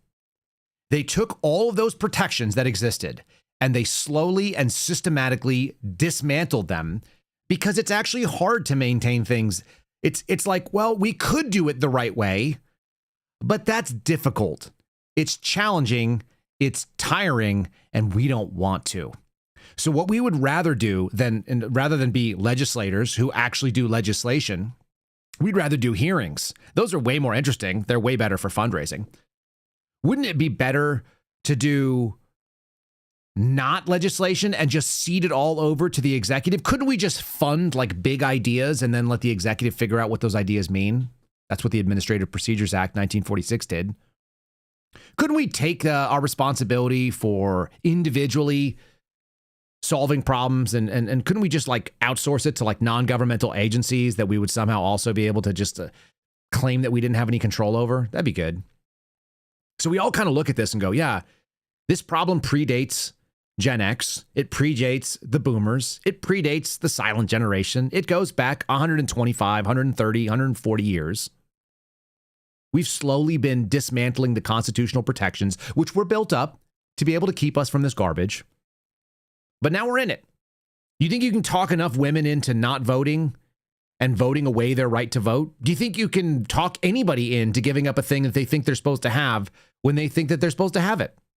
My wife doesn't have a job anymore. She has a full-time job of being a mom and being an educator and being the chief cook and the maintainer of our household, for sure. She has all kinds of work, but she doesn't have a paid job. And every once in a while, she has that tinge of feminism where she was like, should I have a career? And she'll be slightly incensed by the idea that she doesn't, even though she chose not to, and even though she chose to have the life she lived, because we've been indoctrinated with all this crap. This stuff predates us. You're fighting an uphill battle where people are going to believe that they have a right to vote when in fact it's not enshrined. It's a federal law that allows them to do this stuff. We've created new little additions to our Constitution, we've weakened the Constitution, done it intentionally by expanding franchise, the right to vote, which was never meant to be that broad, because most people make bad decisions. You want an example? Only 40% of American households have a retirement account. That's a bad decision. That's just like, it's available to you. I was told from the time I was a child, hey, if you ever want to not work, you should probably put money away. Here's some things you can do. It's not even super complicated to do it. And yet, how many people? Almost 1 in 2. A huge majority, a huge chunk of Americans can't survive a $400 emergency. I'm not mad at them, but I am saying that there are certain choices that they're probably making that put them in that situation. And at some point in this system, we were supposed to basically take personal responsibility. The amazing thing is, if somebody comes in and says, listen, I know that you don't have any money, and I know that you've probably made some bad financial decisions, but it's not actually your fault. And guess what? We're going to fix it for you. So we'd like you to cede your personal responsibility and your agency. And we'd like to pick up the slack there, and you can blame it on us. But here's the trade-off. When we don't do it and fix it, you're going to have to keep voting for us until we do. We're going to keep lying to you. We're going to keep telling you that it's not your fault. And you're going to keep pretending like we can fix it. That's the deal. Then you get to bitch about the government being the problem. And by the way, we're just going to keep cutting into your income. Right now, the New York Times ran this story. Fidelity. Fidelity to Trump is on the ballot in Kentucky. Fidelity to a guy who can't keep his own simple promises, which was, I thought, reducing the size of government, which would be a very conservative and really a great idea. Getting rid of people that don't belong here, who suck up taxpayer resources, funding America by tariffs, and getting rid of the income tax. These were all ideas that came out of Donald Trump. Those are great plans, by the way. But when he didn't live up to it and passed the one big beautiful bill, which was the biggest spending that we've ever done, and we're increasing, and we have the highest deficit and the highest national debt that we've ever had. Imagine the guy who wears a debt clock on his lapel that reminds everybody front and center that we owe more money than anybody should ever be considering acceptable for our country. That's now outpaced our GDP. That guy is the problem. Let's see what else I got here. I got a couple other fun ones. You guys are watching on Rumble, same thing, YouTube. You may hear an ad from Spotify at this point. Just plug one in. All right. Let's see what we've got. What's this one called? How about what is the real MAGA now? Because that's where this fight goes for me. Who does pass the Trump fidelity test? You know who does? Lindsey Graham. So for folks who are sitting in Kentucky, a very small number of you in Kentucky 4, you should be pulling the lever from Massie. I will aggressively advocate that, but I'll do it in a different way. Yeah, you should have somebody in Congress. I like to know that there is someone who doesn't even represent me, but represents at least the thought of saying, should we really be making government bigger? Should we be voting for all kinds of crazy things like the government to be able to shut your car off at will because it doesn't think that you are driving safely? I don't want that. In the same way, I don't want them restricting felons from owning firearms. I think Laura Loomer, who we brought up earlier, who's a little bit Looney Tunes, who's not allowed to own a gun, I think she should be able to own a gun.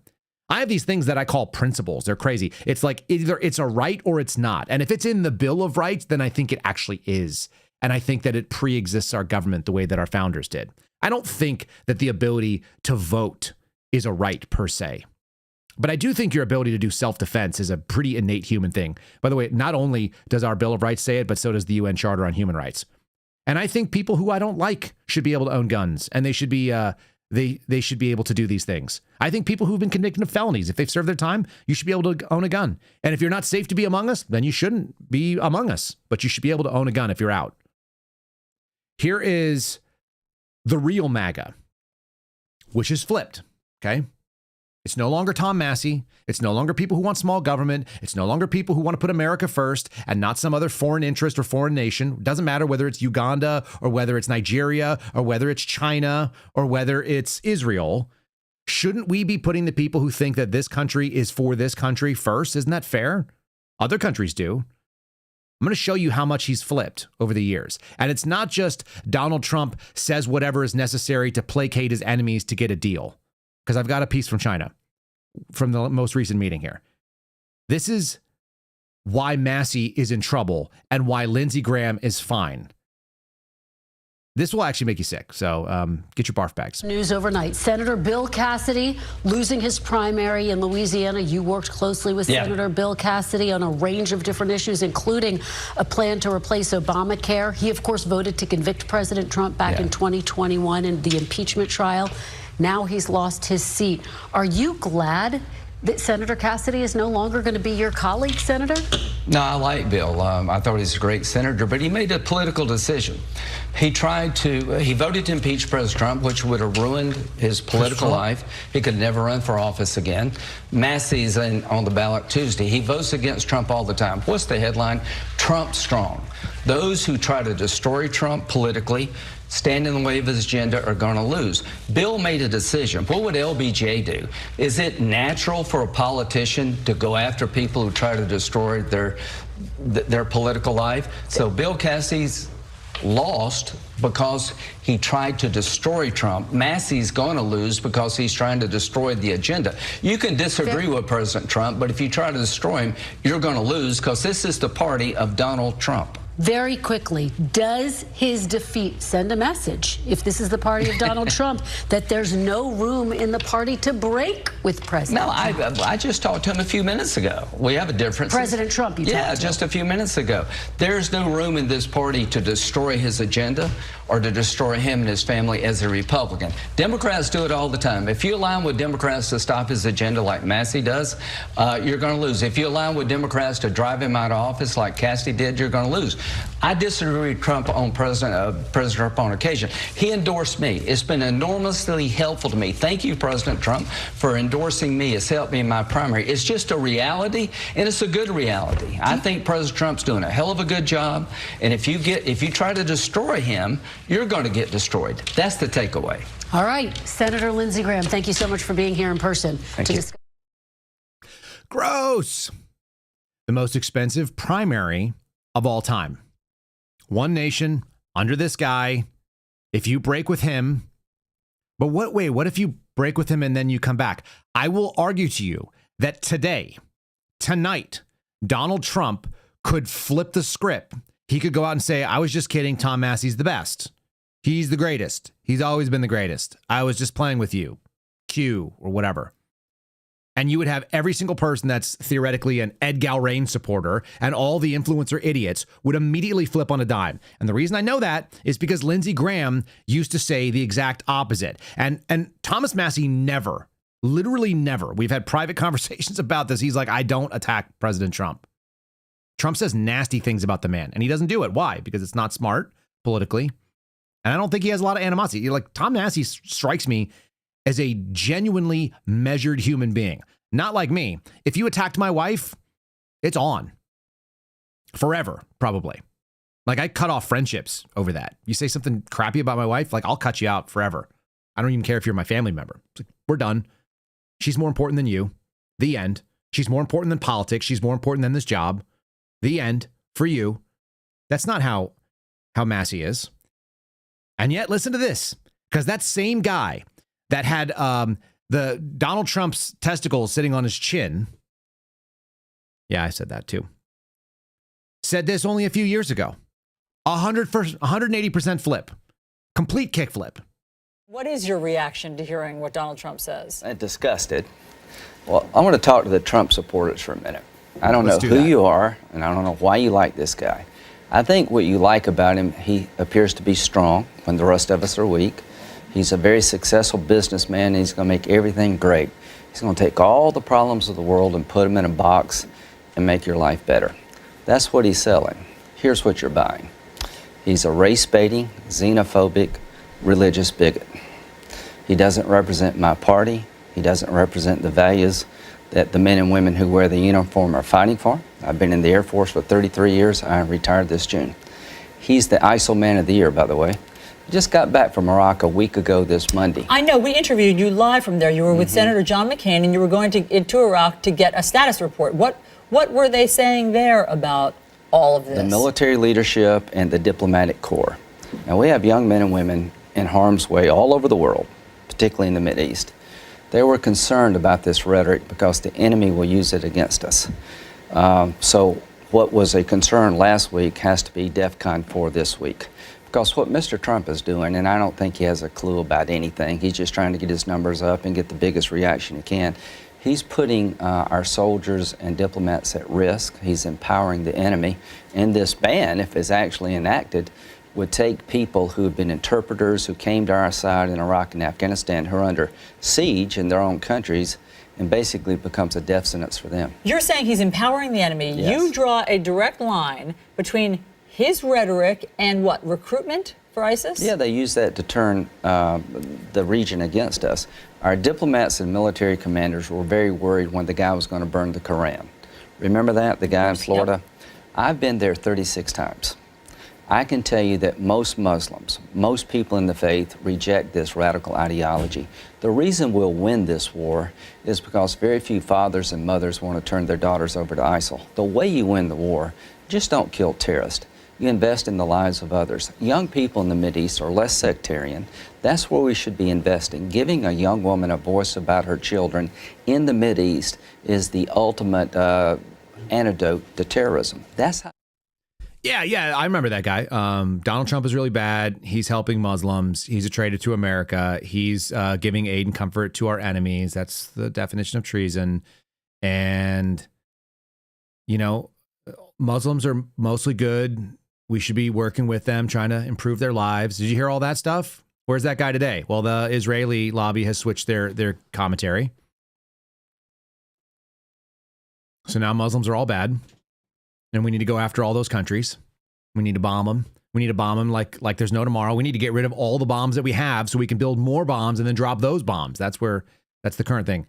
And anybody who happens to be one of these ridiculous Donald Trump supporters, Lindsey Graham says, yeah, you're backing a racist, xenophobic, stupid man. And then today he says it's Donald Trump's America. It's Donald Trump's party. I don't care about Donald Trump for who he is.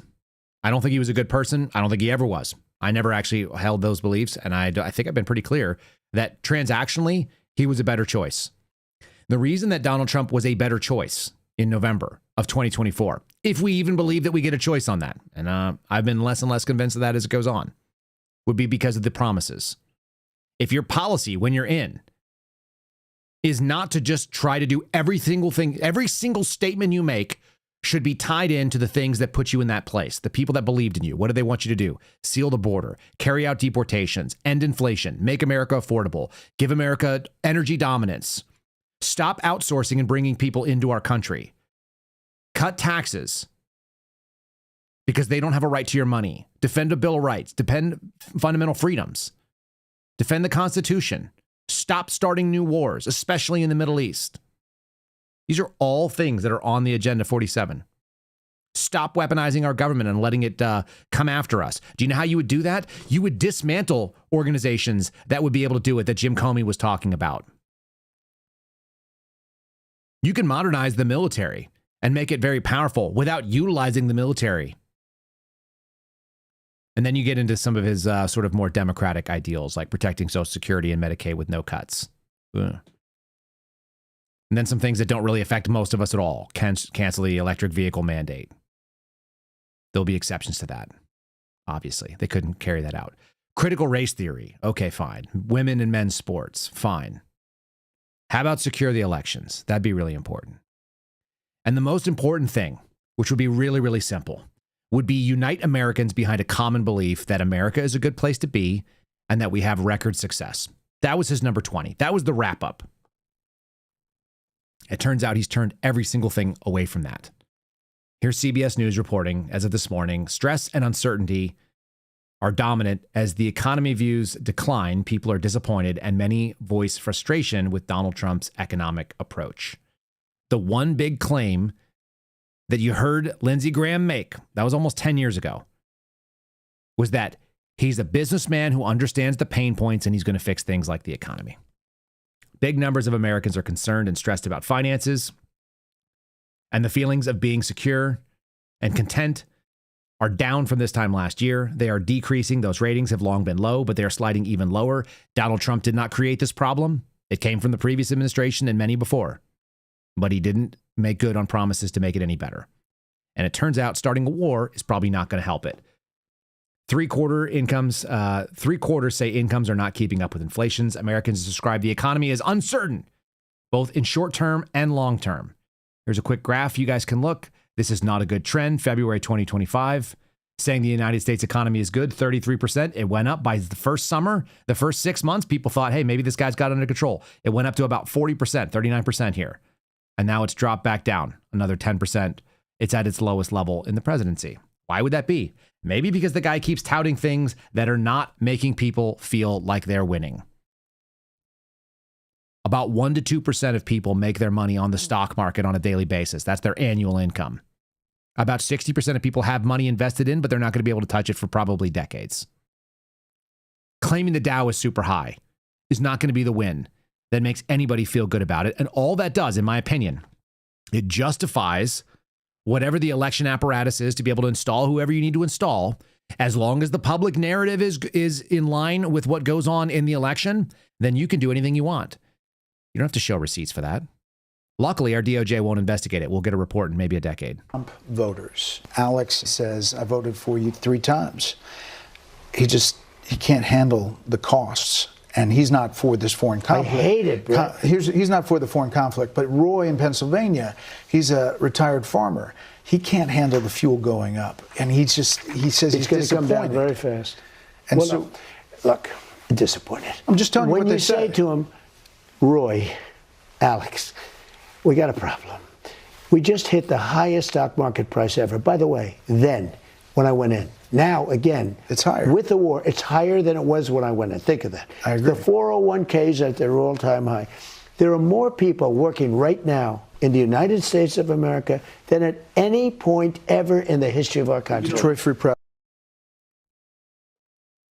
Guys, the economy is great because the Dow is really high.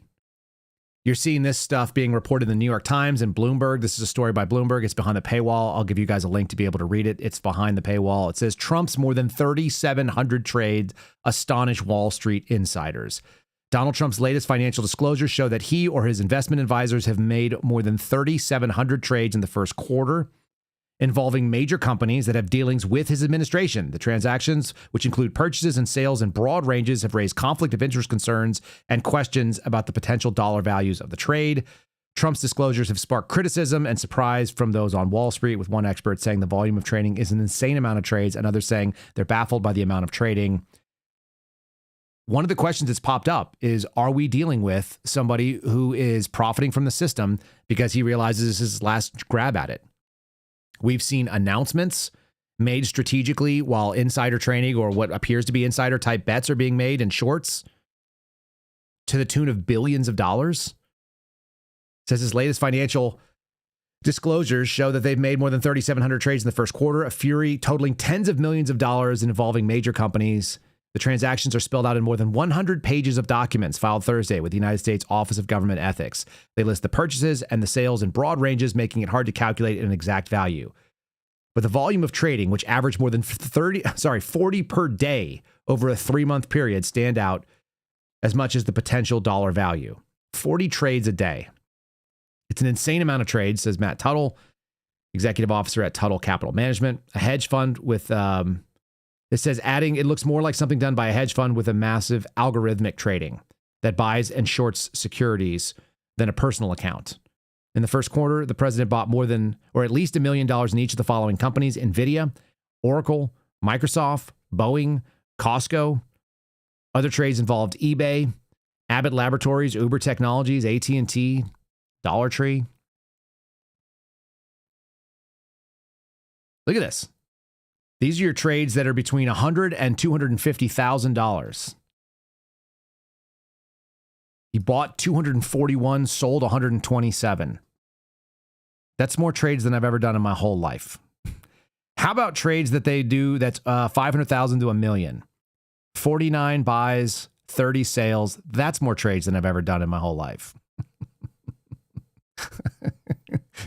with basically more than the average American's net worth. The disclosure reignites conflict of interest concerns. This is the issue. People are asking. At the same time, his son-in-law, Jared Kushner, helps manage billions in investments for Qatar, Saudi Arabia, United Arab Emirates. They just took a bunch of people to China, and we're asking these questions like, hey, what's going on there? Why is your position on China seem to have changed?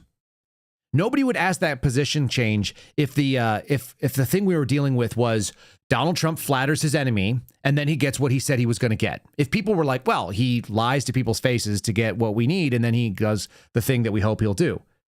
That turns out not to be the case.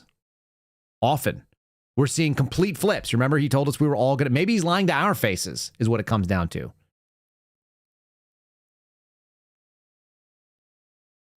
Maybe he's lying to our faces to get what he needs from us and not the people that we consider to be his enemies. Take a listen. we can't continue to allow China to rape our country. China's taking our jobs, our money. We've had a fantastic relationship. Such respect for China. We don't want you buying our land. We don't want you taking the land and basically taking it off the market.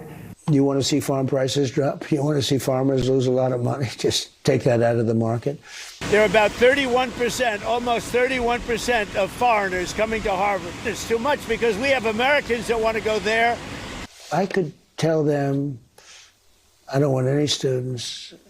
It's a very insulting thing to say to a country. If you want to see a university system die, take 500,000 people out of it. Well, look, the salary of Congress has been frozen since 2009. When you adjust for inflation, a member of Congress today is making 31% less than they made in that year.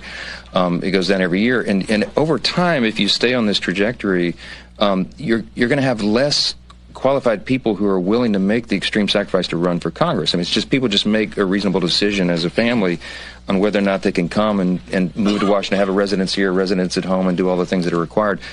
So the counter argument is, and I have some sympathy, look, at least let them engage in some stock trading so that they can continue to take care of their family.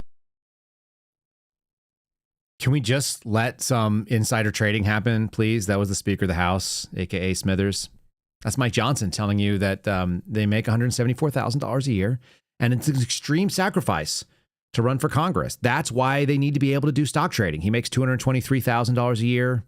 It's just not enough, okay, for them to do it. And you know what? He might be right to maintain the life that they're trying to live, flying back and forth and all that kind of stuff. Then again, they end up with family members on payroll. How many people have to travel for work on a regular basis? How many of you have to travel for work on a regular basis? And you have to live on a salary. I mean, can you imagine trying to live on a salary of $174,000 a year? I have friends that make far less than that travel several times a month. So tough, And then they can bill things against a campaign and they can raise money that ends up being a tax write-off. It's just tough to be a Congress member making $174,000 a year. And is that money what it used to be? No, it's not. He's totally right. I've watched our income and our capabilities, fall off dramatically from how much money it's worth. But it just turns out that is not how you're going to end up winning people's approval. And there you have it. This is also from the New York Times from this morning. Trump's approval sinks amid unpopular war, darkening GOP prospects. People are worried about the economy. Do they think that he's making the right decision about Iran? Well, it turns out that their Iran decisions are also financial decisions because they have to do with gas prices. I get text messages and I get DMs and I get posts from people who listen to this program every single day bitching about how much things cost, like $8 a gallon diesel in California. And yeah, California's stupid and expensive. It is. It's baked into the cake. But in theory, it should be less expensive because our guy was going to get gas prices under $2 a gallon. He said it, not me. He said a bunch of stuff. And then it turned out it's well, we can't really do that. We got to do some other things. It does make me wonder why we are operating the way we are. And so if we're going to spend tens of millions of dollars or $10+ million to try to unseat the very, very bad Tom Massie, it kind of tells you a little bit about where their priorities are. Here's the last one. This was a lead story on Axios. Now, again, I had some pretty decent sourcing telling me that Donald Trump reads Axios first thing every single morning. And the lead story, the most important thing, NPR was worried about voting rights. NBC, CBS were worried about either the financial condition of Americans. One of the lead stories for the New York Times was about how Americans are basically not liking Trump because of the economy. Everybody kind of has their own fixture. MSNBC was talking about the huge race that goes on in Kentucky 4, which is a Republican race that they're covering. The lead story for Axios, they put a top 5 every single morning, was Jewish lawmakers face an explosion of anti-Semitism. I shit you not. The most important story for Axios, the lead story on the one that we find that Donald Trump reads every morning, at least that's what I'm told, is that anti-Semitism is the problem. Not a war in Iran, not a failure to keep your promises, not election security, not the fact that Americans don't have money to be able to continue buying gas, not that people are not invested in the stock market, And they don't care whether or not you have that much money out there. They don't care whether you've made 3,700 trades and made a bunch of money. No. The lead story that the president is getting in the morning is that Jewish lawmakers are facing an explosion of anti-Semitism, as though that matters to someone. It's an infinitesimally small number of people. Again, the bacon cheeseburger nationalist position is not that we have a vendetta or some sort of grievance against anybody. No, it's just like, look, you're not part of the dominant culture, so you're a protected minority. You're allowed to do whatever you want. You can live under America, but we don't make policy specifically carved out to make sure that you optimize your experience. You're like a fringe group. Just like if you live in Pennsylvania, if you were out there saying like, hey, we're going to basically craft Pennsylvania policies in Philadelphia. We're going to make sure that the Amish are most protected. You'd be like, that's strange. They're like kind of a small minority. They're doing their own thing. Like, why are we doing this? Anti-Semitism is so resurgent in U.S. politics that some of the worst hate speech you've ever heard of has become part of day-to-day life for Jewish politicians. That is the first sentence of this story. I've lived my entire life in this country not knowing or hearing any of this garbage. And now it's front and center. Gone are the days of veiled insinuation and dog whistles. Hate is directed, explicit, and shockingly casual, with 24 members of Congress and candidates telling Axios. Editor's note, this story may trigger you because it includes graphic and hateful language that was directed at lawmakers and their staff. Readers should be advised that bad feelings are pending. Anti-Semitism is inescapable, they say. It's in their calls and their emails to their offices. It's in comments on social media. It's even infiltrating their campaign ads. Hitler was spot on, 100% right, one constituent wrote to a Jewish representative, Jerry Nadler. Jerry Nadler is pretty gross. One caller ranted in a voicemail to Greg Landsman's office, Democrat, Ohio, I don't like Jewish people, and the congressman should just go die.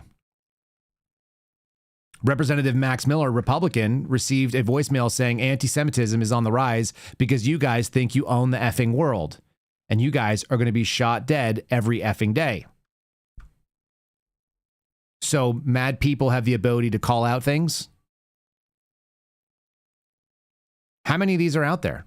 How many of these things translate into anything? We did a whole story on it that we talked about. Literally, there are literally hundreds, like less than 300, quote unquote, anti-Semitic assaults in America.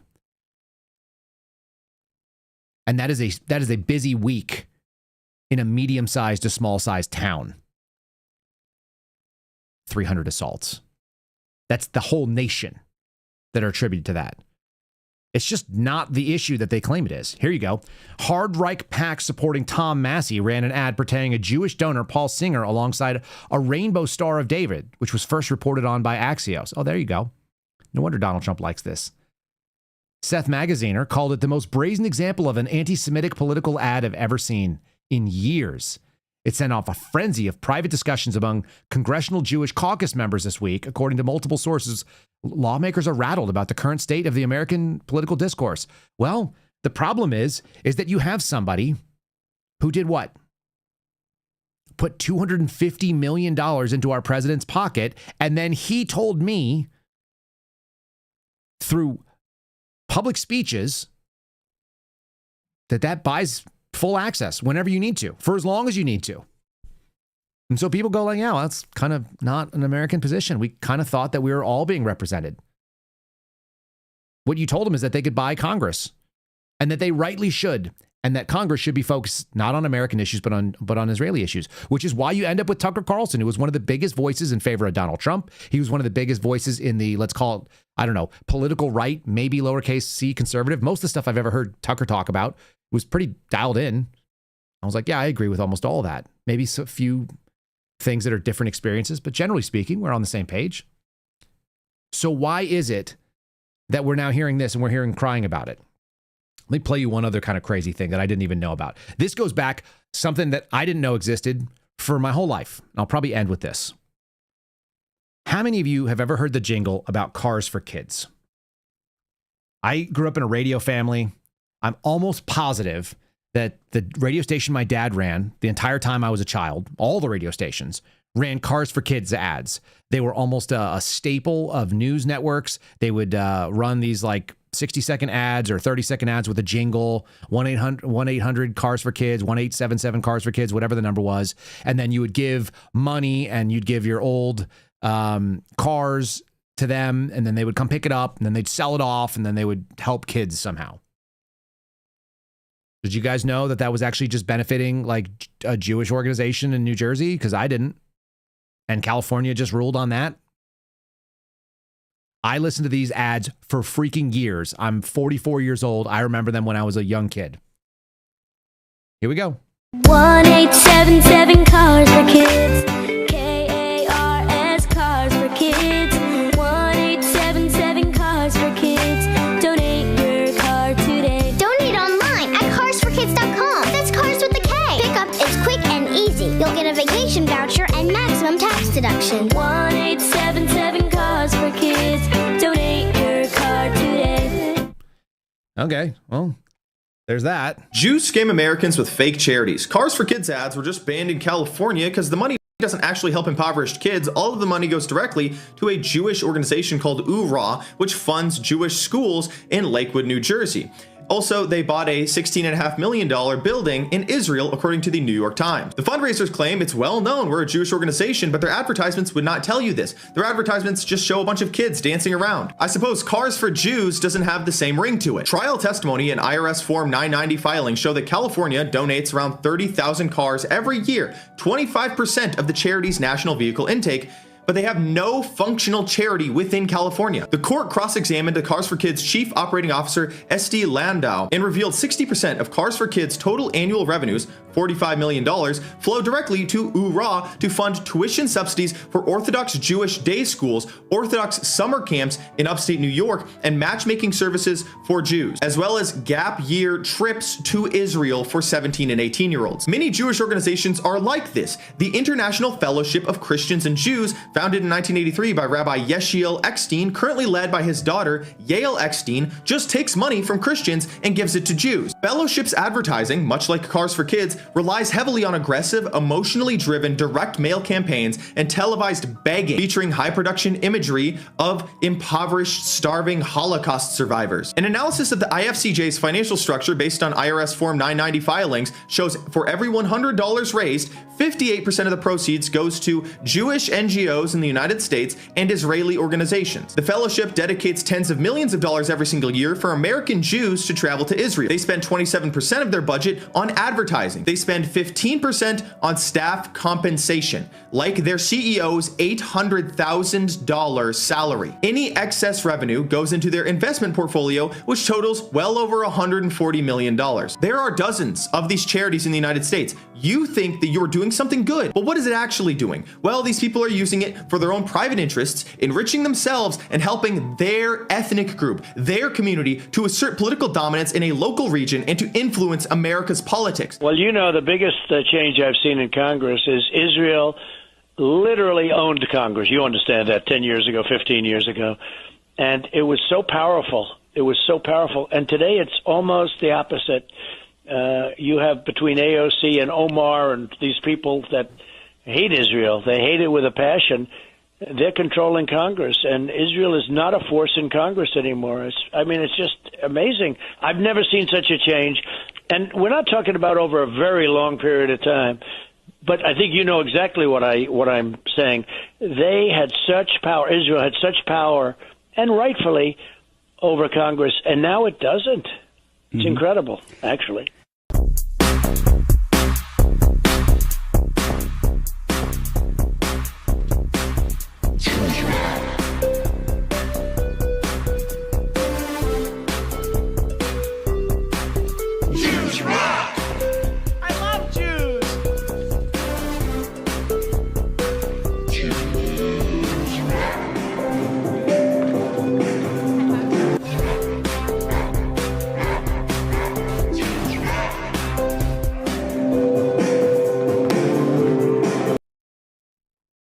That's our official statement. They rock. Jews rock, obviously. I'm just trying to point out that when somebody goes up against a big lobby and you see $12 million being spent against them, and it incurs the wrath of Donald Trump for a Republican primary, it kind of makes it sound like his point that some Jewish billionaires are pushing against him because he doesn't want to put money into other countries.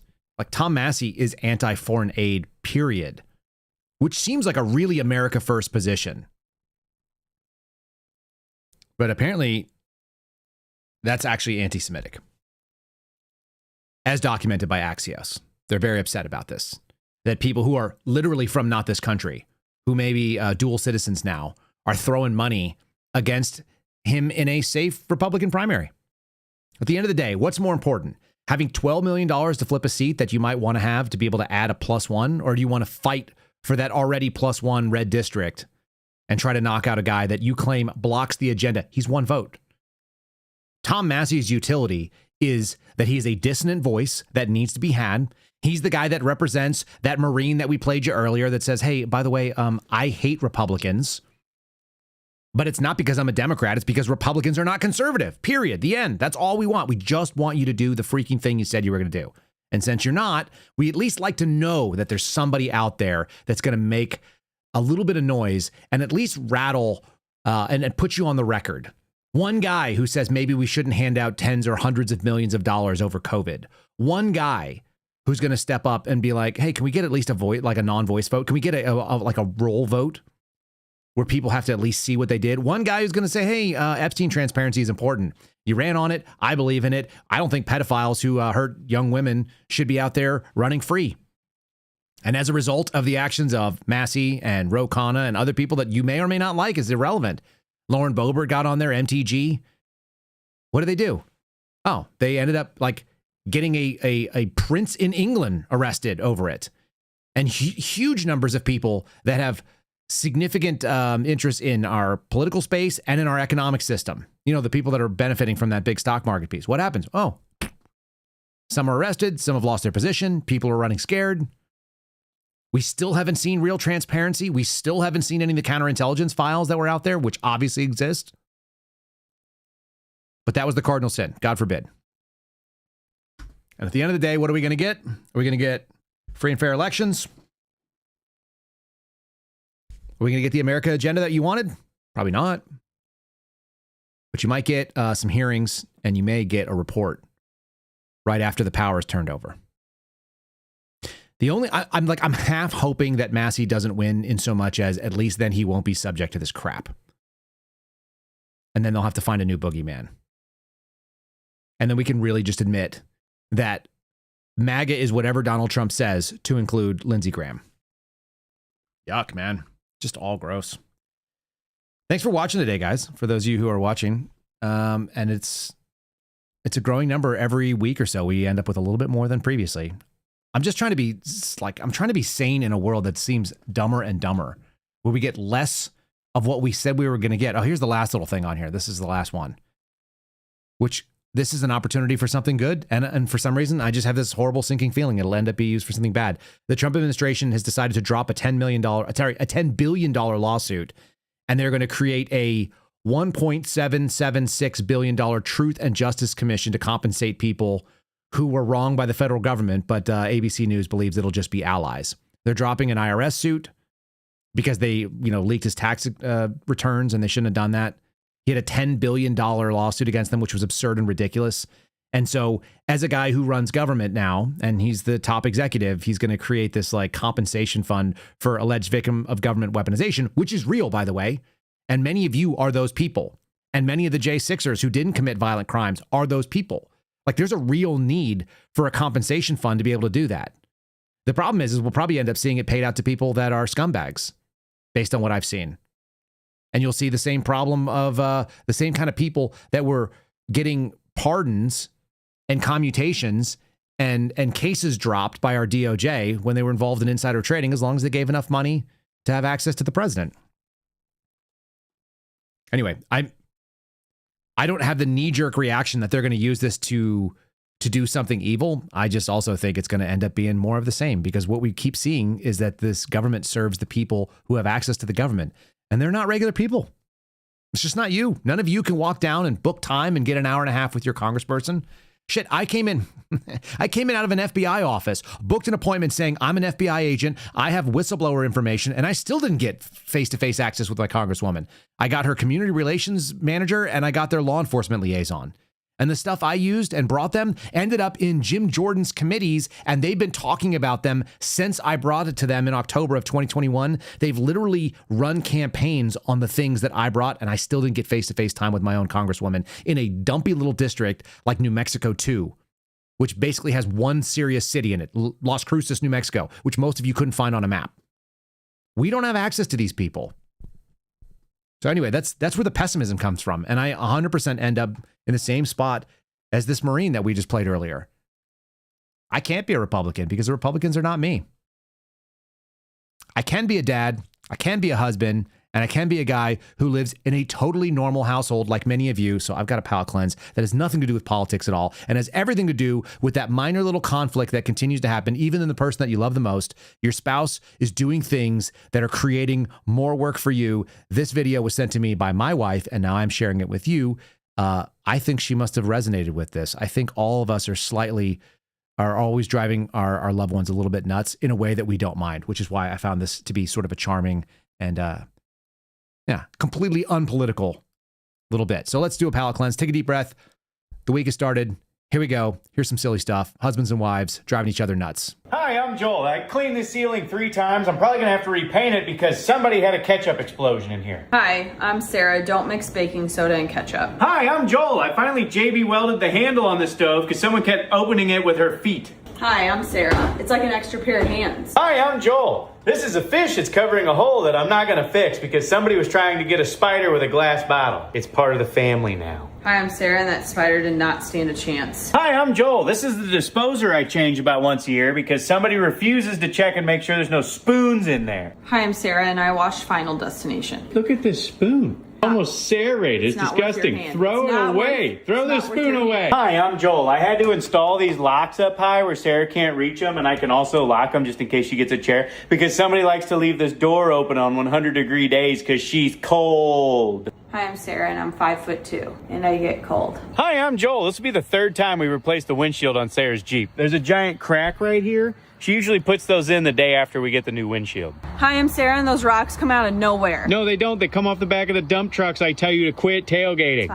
Hi, I'm Joel. I guess one day I'll finish painting these because somebody started them and didn't finish them. I'm Sarah. Hi. And bugs started coming in, and also it started getting cold outside. Hi, I'm Joel, and I had to learn an entirely new trade skill because somebody wanted to print cutesy t-shirts. Hi, I'm Sarah, and if that's true, explain this. Get a close-up of this. Explain that. It's a Explain cutesy little gar fish. Hi, I'm Joel, and I had to learn how to do press-on nails because somebody tries to chew off the gel coat ones all the time. Hi, I'm Sarah. I have thin nails. They don't fit right. I don't know. Something's not right. Yeah, she tries to make me do it, and I'm terrified I'm going to rip them little things. He's good at it. Hi, I'm Joel. You see all the wonderful can lights we have all over our house? Somebody convinced me I can do it myself. I've been electrocuted 4 times in that attic. Hi, I'm Sarah. The last time, the lights were flickering, and I just heard screams. And it did smell like something was frying. Hi, I'm Joel. I'm on a really strict diet right now, and somebody keeps leaving such creations on the table. Hi, I'm Sarah, and I know how much you love cookie cakes.